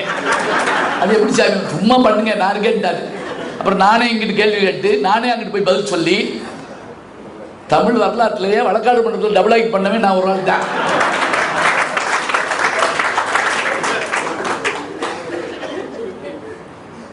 போனேன், அங்கே 2 பேர் உட்காந்துருக்காங்க. இப்போ இவன் போய் ஒன்றும் சொல்லலை, இவனை வெட்டி வீழ்த்துங்கிறான். இந்த இடத்துல இருந்து நீங்கள் ஆரம்பித்து போய் பார்த்தீங்கன்னா நமக்கு பயமாகவும் அழுகையாகவும் தாங்க முடியாத சோகமாகவும் வரும். இன்னொரு ஆச்சரியங்க, கோவலன் பேசவே இல்லை அந்த இடத்துல. அதான் இப்போ நான் இது என் மனைவி செலவு, அப்படி ஏன் பேசலை? சூதாட கூப்பிட்டப்ப போகக்கூடாதுன்னு அத்தனை பேர் சொல்லி தர்மம் ஏன் போடான்? அவன் ஒரு கனவு கண்டான், தன்னால் இந்த வம்சம் அழியும்னு. அதனால் நான் போகாமல் இருந்தேன், அதனால் வம்சம் அழிஞ்சு போகும்னு நினச்சான். இங்கே கோவலன் சொல்கிறான், ஒரு அந்த அடைக்கலக்காதை பகுதியை நான் கொஞ்சம் தாண்டி வந்துட்டேன். அதில் ஒரு அருமையான ஆள் ஒருத்தர் வருவான், மாங்காட்டு மறைவன் மாதிரி மாடல மறைவன் ஒருத்தர் வருவான். அழகாக சொன்னார் பாருங்க, மதுரை புகார் காண்டத்தில் அவன் கெட்டவனாக இருக்கலாம், அவன் மதுரை காண்டத்தில் எப்படிப்பட்டவன் சொல்கிறாங்கல்ல, அதில் இந்த அவன் இறக்க போகிறதுக்கு முன்னாடி ஒரு விஷயத்தை சொல்லுவாங்க.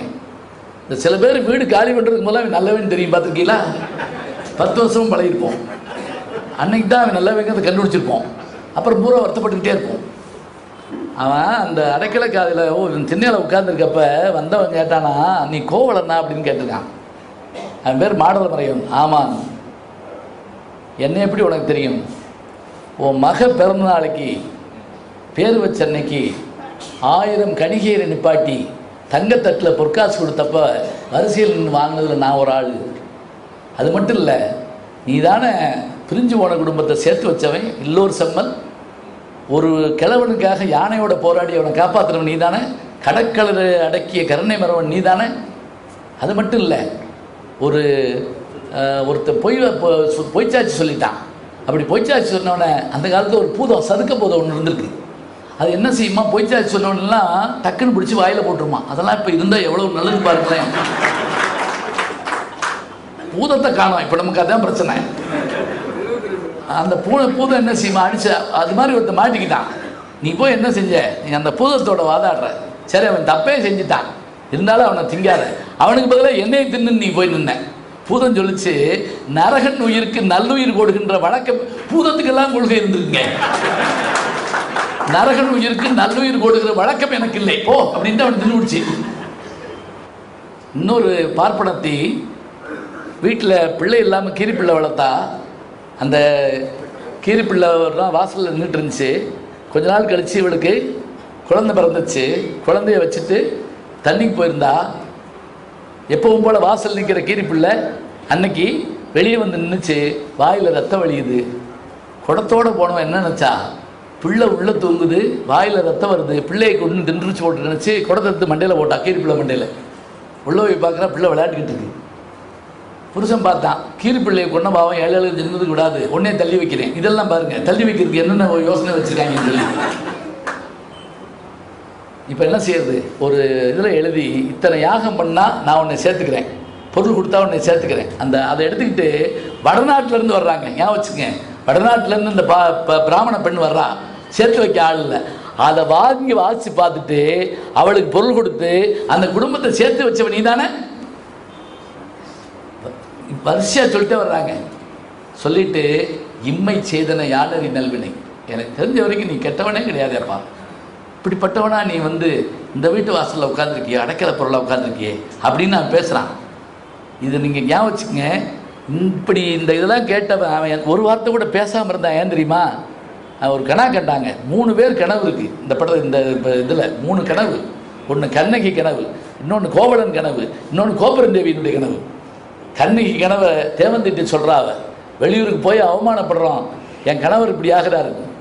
கோவலன் சொல்கிறான் இவன்கிட்ட, மாடல மறைவன்கிட்ட, எரும மாட்டு மேலே போகிற மாதிரி நான் கனவு கண்டேன். ஞாபகம் வச்சுக்கோங்க, எரும மாட்டு மேலே போகிற மாதிரி கனவு காணக்கூடாது. என்னென்னா எருமையில் தான் எமே வருவான்னு பேர். அதனால் இப்போ அதெல்லாம் கிடையாது. அவர் புல்லட்டில் வர்றாரு, எல்லாத்துலேயும் வர்றாரு. அவருக்கு இருக்கிற நேரத்துக்கு இந்த மாதிரிலாம் வந்துட்டு இருந்தால் முடியுமா? ஒரு வார்த்தை கூட அவன் பேசலைங்க.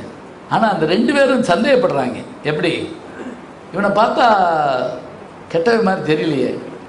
அப்போ அந்த பொற்கொள்ளன் சொல்கிறாங்க, ஒரு 50 கதை சொல்கிறாங்க. தனியாக தொகுத்து சிறுகதை தொகுப்பு போடலாம். எப்படியெல்லாம் உலகத்தில் திருடுவாங்கிற கதையை இந்த தோல் இருக்க சொல்ல முடியுங்கன்னு சொல்லுவாங்கல்ல, அந்த மாதிரி கதையெல்லாம் சொல்கிறாங்க. அப்படிலாம் நான் பார்த்துருக்கேன். ஒன்றும் இல்லை, போடு ஒரு அப்படிங்கிறான். அவனுடைய உடம்பு 2 ஆகி விழுகுதுங்க. அப்படி இந்த விழுந்த செய்தி மாத்திரம் பெருசு இல்லைங்க. இந்த விழுந்த செய்தி காட்டி முடிச்சோடனே எடிட்டிங்னு ஒன்று சொல்லுவோம் இல்லையா? நீங்கள் எவ்வளவு தொடர்கதைன்னு ஒரு படம் பார்த்துருப்பீங்க. கடைசி சீனில் அவங்க அண்ணன் திருந்திருப்பான். திருந்த நேரம் பார்த்து ஒருத்தவன் என்ன செய்வான், குத்து விளக்கு வாங்க போடப்போ குத்தி விடுவாங்க. குத்துன அடுத்த சீன் என்ன தெரியுமா? அவன் மனைவி அது தெரியாமல் கைதட்டி சிரிச்சுக்கிட்டு இருப்பாங்க. அப்படியே சிலப்பதிகாரத்தில் சுட்டது இதெல்லாம். இங்கே அடிபட்டு விழுகிறான்ல, அங்கே பால் உரைய மாட்டேங்குது, கண்ணு குட்டி கத்திக்கிட்டே இருக்கு. உடனே எல்லாரும் சேர்ந்து என்ன செய்யறாங்க, குறவு கூத்தாடுறாங்க. அப்போ அந்த குறவு கூத்தில் பாடுற பாட்டு இருக்கே, அடே அப்பா, இந்த பாட்டு நம்ம கேட்டுக்கிட்டே என்ன இங்கே மறக்கணும், அடிபட்டதை மறக்கணும். பாடுறது மூவுலகும் ஈரடியான் முறை திறம்ப வகை முடித்து தாவிய சேவடி சேர்ப்ப தம்பியோடும் கான் புகுந்து. இதான் ராமாயணம். மூவுலகும் ஈரடியான் முறை திறம்ப வகை முடித்து திருவிக்கிரம அவதாரம். கடைசியா முடிப்பார், பஞ்சவர்க்கு தூது நடந்தானை பேசாத நாவண்ணனாவோ நாராயணா எண்ணாத நாவண்ணனாவோ. எல்லா கதையும் சிலப்பதிகாரத்துக்குள்ள இருக்கு. எல்லா பொருளும் இதன்பால் உள்ள திருக்குறளுக்கு சொல்றோம்ல, அத்தனையும் சிலப்பதிகாரத்தில் உள்ள, தைரியமா சொல்லலாம். அப்ப இந்த அப்படி பாட்டு நடந்துகிட்டே இருக்குங்க. நடந்துகிட்டே இருக்கிறப்ப ஒருத்தி ஓடியாடுறாங்க. டவுனுக்குள்ளேருந்து அந்த மதுரைக்குள்ளேருந்து ஓடி வர்றான். அவள் ஓடி வர்ற வேகத்தை வச்சு கண்ணையை கணக்கிடுறா. ஏதோ ஒரு கெட்ட செய்தியை எனக்கு கொண்டு வர்றான். இந்த தந்தி கொண்டு வர்றவங்க வந்தால் பயப்படுவோம் தெரியுமா? சில பேர் பிரிக்காமலே அழுவாங்க. ஏன்னா தந்தினாலே கெட்டது தான் அப்படின்னு நமக்கு ஒரு நம்பிக்கை. அதுக்குள்ளே சில பொம்பளை அந்த செவத்த பையெல்லாம் செத்து போயிட்டா அப்படின்னு ஓடியாருங்க. தகவலை முன்கூட்டியே அறிகிற மாதிரி. இப்போ தந்தியே கிடையாதுன்னு நினைக்கிறேன். அது இல்லை. அவள் வர்றா. வந்து அவள் சொல்ல வந்த செய்தி இருக்கு பார்த்தீங்களா, திக்கி திணறி திக்கி யாரோ வெளியிருக்காருன்னா சிலம்புக்க வந்தானா, சொல்லாடா சொல்லாடா என்றால் சொல்லாடும் சொல்லாடினால் தான் அப்படின்னு அவள் சொல்ல வர்ற வார்த்தை பாதி கேட்டு பாதி கேட்காம, பாதி கேட்டு பாதி எந்திரிச்சு அலறாங்க கண்ணகி. அப்படி கத்து நினச்சி பாருங்க. அது வரைக்கும் அவனோட அவள் அதிகமாக வாழலை. கொஞ்சம் தூரம் நடந்து வந்திருக்கா. கொஞ்ச நாள் அவனோட ராத்திரி பகலாக பேசிக்கிட்டு இருந்திருக்கா. ஒரு நாள் சமைச்சு போட்டிருக்கான். அவ்வளோதான். கதறான். கதறிட்டு ஓடுறா. ஓடி நின்று என்ன பேச்சுக்கணும், காய்கறி செல்வனை கல்வனோ என்கணவன், நீ ஒருத்தந்தான் 24 மணி நேரம் இருக்கிறாள் முடிச்சுக்கிட்டே, சூரியன் மறையாது, ஞாபகம் வச்சுக்கோங்க. அது தெரிஞ்சு வச்சுட்டு சொல்கிறாங்க, காய்கறி செல்வனை கல்வனோ என்கணவன். அடுத்து கேட்குறாங்க, போய் நின்று மதுரையில் நின்று கேட்குறா. எப்படி கேட்குறா? சான்றோர் முண்டுகொள், இந்த ஊரில் பெரிய மனுஷன் இல்லையா, தெய்வமும் முண்டுகொள், சாமி இல்லையா. கடைசியாக ஒரு வார்த்தை கேட்டாங்க, பெண்டிரு முண்டுகொள் அப்படின்னா. ஏன் தெரியுமா? பல நேரங்களில் அருவாளோட ஓடியாரோட தடுத்து நிறுத்துவாங்க பொம்பளை. ஏய் வேணாம் வேணாம், குடும்பம் தெருவில் நின்றும் வேணாம், தடுத்து நிப்பாட்டுவாங்க. ஊரில் பொம்பளை இல்லையா, சாமி இல்லையா, யாரும் இல்லையா. அப்போ தான் அவன் திரும்பி எந்திரிச்சு பேசுகிற மாதிரி ஒரு காலங்கிறான். நீ இரு, போகாத இரு. ஓடுறான், கையில் சிலம்போடு ஓடுறான். அங்கே மன்னனுடைய இதில் போய் வாசல் நின்று அவளை பார்த்த உடனே அவன் கேட்குறா, ஆராயாது செய்கின்ற அரசனுடைய வேலைக்காரனா நீ? முதல் வார்த்தை. ஒரு நாட்டில் இருந்து இன்னொரு நாட்டில் போய் பேச முடியுமா? வழக்கறிஞரை வச்சுக்கல, அவளே ஆரம்பிக்கிறான். அது வரைக்கும் பேச தெரியாதவ, வெளியூர் பார்க்காதவ, எதுவும் தெரியாதவ. பேச்சுன்னா என்ன பேச்சு? அவன் ஃபுல்லாக போயிட்டான். அவன் ஒன்றுமே கேட்கல. உன் பேர் என்னான்னு கேட்டான். அம்மா நீ யாருன்னு தான் கேட்டான். நம்ம எல்லா பாடத்திட்டத்துலேயும் அந்த இது இருக்கும், வழக்குரை காதைன்னு வச்சு வரிசையாக சொல்லுவோம். தேராமன்னா செப்போதுடேன்னு இல்லது சிறப்பின்னு. இதில் என்ன தெரியுங்களா? முதல்ல தன்னாட்டு அரசர்களை பற்றி சொல்கிறாங்க. டேய், மணி அடித்தது மாடுறா, கண்ணுக்குட்டி அடிச்சு விட்டாங்கிறதுக்காக தான் மகனை தேரில் ஏற்றி குத்துனாங்கடா, அவன் ஊருக்காரடா. ஒரு புறா அதுக்காக தான் தசையை அறுத்து கொடுத்தாரு சிவசக்கரவர்த்தி. அந்த மண்ணை ஆண்ட ஊர் எங்கள் ஊர்ரா. அப்படிப்பட்ட ஊரில் இருந்து ஏசா சிறப்பின் இசைவிலங்கு பெருவடி மாசாத்து வாணியின் மகனேயாகி, அடுத்த வார்த்தை தாங்க ரொம்ப பாவமாக இருக்கும். உன் ஊருக்கு வாழத்தானடா வந்தோம், வாழத்தானே வந்தோம். வாழ்தல் வேண்டி ஊழ்வினை திறப்ப எங்களை கழுத்தை பிடிச்சி தள்ளிச்சிடா விதி. விதி பிடர் பிரித்து உந்தன்ன்றது அப்படிமா ராமாயணத்தில். கழுத்தை பிடிச்சி தள்ளுதாங்க விதி. வாழ்தல் வேண்டி ஊழ்வினை திறப்ப சூழல்கள் மன்னார் நின்னகல் பொந்துங்க நென்கால் சிலம்பு பகிர்தல் வேண்டி. எங்கள் அப்பா வீட்டு சிலம்பு நின்பால் கொலைக்கலப்பட்ட கோவலன் மனைவி கண்ணகி என்பதன் பேர். உலகத்திலே பெரிய விஸ்டிங்காடு கண்ணகி தான். எவ்வளவு நீளம், கதறலோடு வருது அப்படியே. அது மட்டும் இல்லைங்க, அவளை ஒத்த கையல் சிலம்போட பார்த்த உடனே செத்து போயிட்டானாங்க. யாரு? நெடுஞ்செழியன். கண்டளவே தோற்றான். சில பேர் கொஸ்டின் பேப்பரை பார்த்த உடனே ஃபெயில்னு கண்டுபிடிப்பாங்க, பார்த்துருக்கீங்களா? ஆனாலும் ரீவேலியூஷன் பணம் கட்டுவாங்க. எப்படி திமிரு தெரியுமா? அதெல்லாம் பேப்பர் திருத்த எங்களுக்கு தான் தெரியும். கடவுள் துணையை தவிர அதில் வேறு எதுவுமே இருக்காது. பார்த்தோன்னே தெரிஞ்சுட்டான். அப்புறம் அவன் பேசலை. எல்லாரும் பாண்டிய மன்னனை குறை சொல்கிறமே நினச்சி பாருங்க. அவனே வழக்கை விசாரிக்கிறான், அவனே தண்டனையை தீர்மானிக்கிறான், அவனே தண்டனையை ஏற்றுக்கொள்ளுகிறான். இந்த உலகத்தில் யாராவது உண்டா? தெரிந்து பார்க்கலாம். ஆரியப்படை கிடந்த நெடுஞ்செழியன். அது அவனுக்கு ஒரு வார்த்தை பாருங்க, ஆரியப்படை கிடந்த நெடுஞ்செழியன். அவன் தாங்க எந்த பாட்டு எழுதுறவன்? படைப்பு பல படைத்து பலரோடு உடைப்பெறும் செல்வராயின் விடைப்பட குறுகுறு நடந்து சிறுகை நீட்டி இட்டும் தொட்டும் கவியும் துளந்தும் நெய்டுயரிசில் மேம்படுவதற்கு மயக்குறு மக்கள் எல்லோருக்கு பயக்குறையில் தான் வாழும் நாளை பாடினான் இல்லையா? சாதாரண ஆள் கிடையாது. இதில் யாருமே சாதாரண ஆள் இல்லை. அதான் ஆச்சரியம். பொற்கொள்ளும் சாதாரண ஆள் இல்லை. 1000 பேர் வேலை பார்க்குறேன் அவன்கிட்ட. ஆனால் அவன் இப்படி இருக்கான். என்ன பண்ணுறது? இங்கே யானோ அரசன் யானே கல்வன் தீர்மானித்தான். மறு நிமிஷம் பாருங்க, அவன் எப்படி இறந்து போனாங்கிற விஷயம் நம்மளால் கண்டுபிடிக்க முடியல. அவன் விழுகிறாங்க. விழுந்தப்ப அது பார்த்துட்டே இருந்த கோப்பெருந்தேவி அவன் எப்படி இறந்தான்னு இந்த உலகத்தில் யாருமே சொல்லாத உதாரணத்தை இளங்கோவடிகள் சொல்கிறார். உயிரோடு இருக்க ஒருத்தர் எங்கேயாவது போனால் அவனை தேடி உயிரோடு இருக்கணும்னு அனுப்புவோம். கடைக்கு போனவனை காண பார்த்துவா அப்படிமோ. அவனை தேடி போய் இன்னொருத்தர் போவேன், அவனையும் காணாமல் இருப்போம். சரி, ஒரு உயிர் போனால் அந்த உயிரை எப்படி தேடி போகிறது? சொல்கிறாரு, இறந்து போன தன் கணவன் உயிரை தேடுறதா இருந்தால் தன் உயிரை கொடுத்தா தான் முடியும்னு சொல்லிட்டு தன் உயிர் கொண்டு அவன் உயிர் தேடினல் போல என்ன பண்ணாலாம் அப்படியே உயிர் விட்டாங்க. யார், எந்த நாட்டில், எந்த காப்பியத்தில் இப்படி சொல்லியிருக்காங்க சொல்லு பார்ப்போம். பின்னாடி வாலி எழுதினாருங்க, தன்னுயிர் பிரிவதை பார்த்தவர் இல்லை, என்னுயிர் பிரிவதை பார்த்து நின்றேன். பணம் படைத்தவன்னு ஒரு படம். நான் இதை ஒரு மேடையில் ஒப்பிட்டு சொன்னேன்ல, அவர் எந்திரிச்சு இப்படி கட்டி பிடிச்சிக்கிட்டாருங்க. எனக்கே தெரியாது சிலப்பதிகாரத்தில் இருக்குன்னு அப்படின்னாரு அவர். இந்த விஷயம் எனக்கு தெரியாது, நான் படிச்சிருக்கிறேன். ஆனால் இந்த ஓமை எனக்கு வந்துச்சுன்னு சொன்னால் நான் படத்துக்காக தான் எழுதுனேன். ஞாபகம் வச்சுக்கோங்க, எங்கேருந்தோ ஒரு தொடர்ச்சி தாங்க நமக்கு. நம்ம இப்போ சில சமயம் தரையில் தான் படுத்திருப்போம், கீழே விழுகிற மாதிரி கனவு வந்துடுவீங்களா? அது யாருடைய கனவு தெரியுங்களா? மரத்தில் படுத்திருந்தான் இல்லையா காட்டு மனுஷன், அவனுடைய கனவின் எச்சம் தானே நமக்கு இது. அந்த கனவு தான் இன்னும் நமக்கு வந்துகிட்டு இருக்கான். தமார் விழுகிற மாதிரி எந்திரிச்சு உட்காந்துருப்போம்ல, எந்திரிச்சு உட்காந்து தூங்காமலே கொஞ்ச நேரம் திரிவோம். சரி, இங்கே அவன் இவன் இறக்குறா. அப்புறமும் கூட அவருடைய கோவம் அடங்கலை.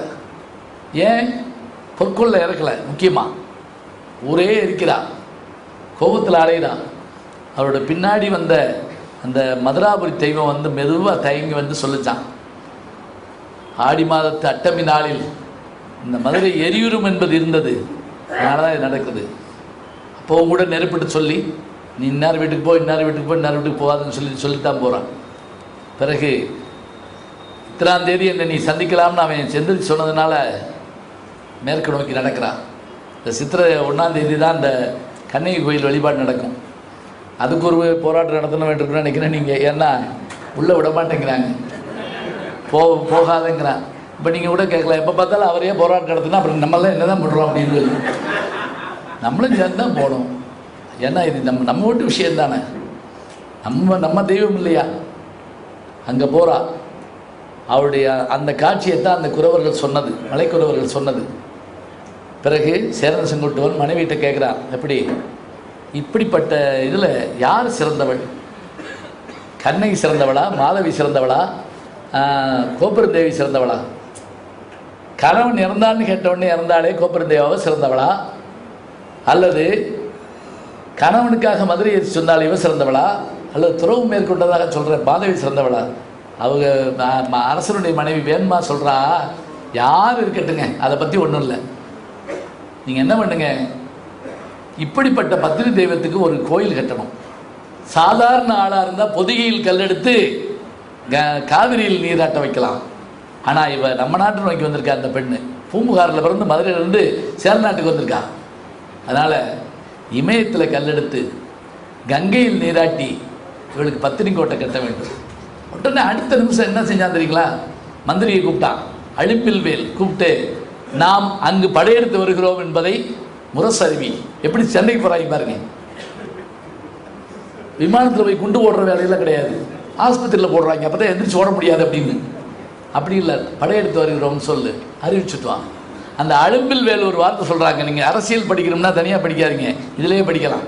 நான் சொல்கிறான், நாம் அவனுக்கு ஓலை அனுப்ப வேண்டாம், உள்ளூர்லேயே சொல்லுவோம். எப்படி சேரன் செங்குட்டுவன் இமயத்தின் மீது படையெடுக்கிறோம்னு உள்ளூர்லேயே சொல்லுவோம். சொன்னால் உள்ளூரில் அந்த நாட்டுக்கார ஒற்றன் இருப்பானா, பார்த்தீங்களா? நீங்கள் சொல்கிறோம்ல, அவன் இங்கே இருக்கான், இந்த நாட்டு ஒற்றன் இருக்கான், இவன் போய் அங்கே சொல்லிடுவானா. சிலப்பதிகாரத்தில் இருக்குது. இன்றைக்கி நீங்கள் சொல்லக்கூடிய அத்தனை விஷயமும் அதில் இருக்குது. அப்படியே படையெடுத்து போன அந்த விஷயங்கள் எல்லாம் நம்ம பார்ப்போம். இதை படையெடுத்து போய் அவன் கனகவிசையனுடைய அவன் சொன்னால் எம்மை போன்றவர்கள் இருந்தால் அதை தடுத்திருப்போம். சில பேர் சொல்லுவாங்கல்ல, பூட்டு வீட்டில் போய் சண்டை விடுவாங்கல்ல, அது மாதிரி அவன் சத்தம் போட்டிருக்கான். அவனை கூப்பிட்டு கல்லை தூக்கி வச்சு கூப்பிட்டு வராங்க. இப்போ தாங்க அந்த மாங்காட்டு மறைவன் வந்து பார்த்துட்டு சொல்கிறான், இவன் ஏன் கல் தூக்குறான் தெரியுமா? கனக விஷயம், மாதவி கோவப்பட்டா இவன் கல் தூக்குறான். எப்படி? மாதவி கோவப்பட்டதுனால கோவலை கோச்சிட்டு போனான், கோச்சிட்டு போனதுனால மதுரைக்கு போனான், மதுரைக்கு போனதுனால சிலம்பு விற்றான், சிலம்பு விற்றதுனால பழிப்பா சாட்டப்பட்டான், அதனால கொலை செய்யப்பட்டான், கொலை செய்யப்பட்டதுனால கண்ணகி மதுரை எரிச்சா, அதனால அவன் பத்தினி கடவுளானா. அதனால நீ என்ன செஞ்ச, சேர நாட்டிலிருந்து புறப்பட்டு படையெடுத்து வந்ததுனால தடுத்தாங்க, தடுத்ததுனால கள்ள தூக்கி வச்சுட்டாங்க. மாதவி மடந்தை காணற் பாணி கனக விஷயத்தை முடித்தலை நெறித்தது. அப்படிதான் கதை முழுவதும் 1.5 வரையில் சொல்லி முடிச்சிட்டாங்க.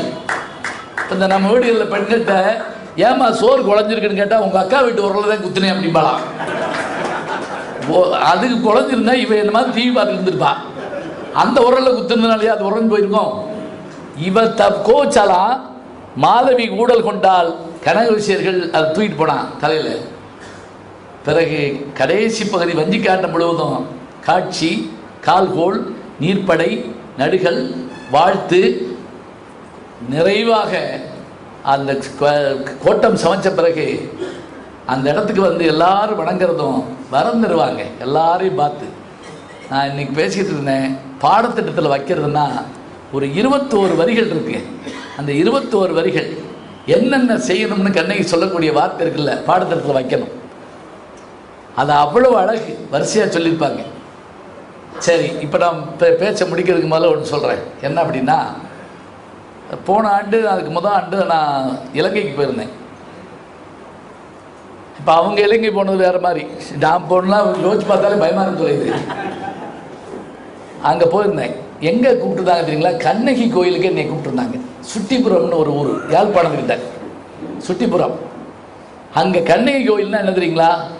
இந்த கண்ணகி கோட்டத்துக்கு வந்த அந்த கயவாகு என்ற மன்னன் ஒரு பொற்சிலம்பு ஒன்று வாங்கிட்டு போய் தன் ஊரில் வைக்கிறாங்க. 11 இடங்களில் கண்ணகி கோயில் அங்கே இருக்குது. அந்த இலங்கை மாநகரம் முழுவதும் இருக்கக்கூடிய பெண் தெய்வம் கண்ணகி தாங்க.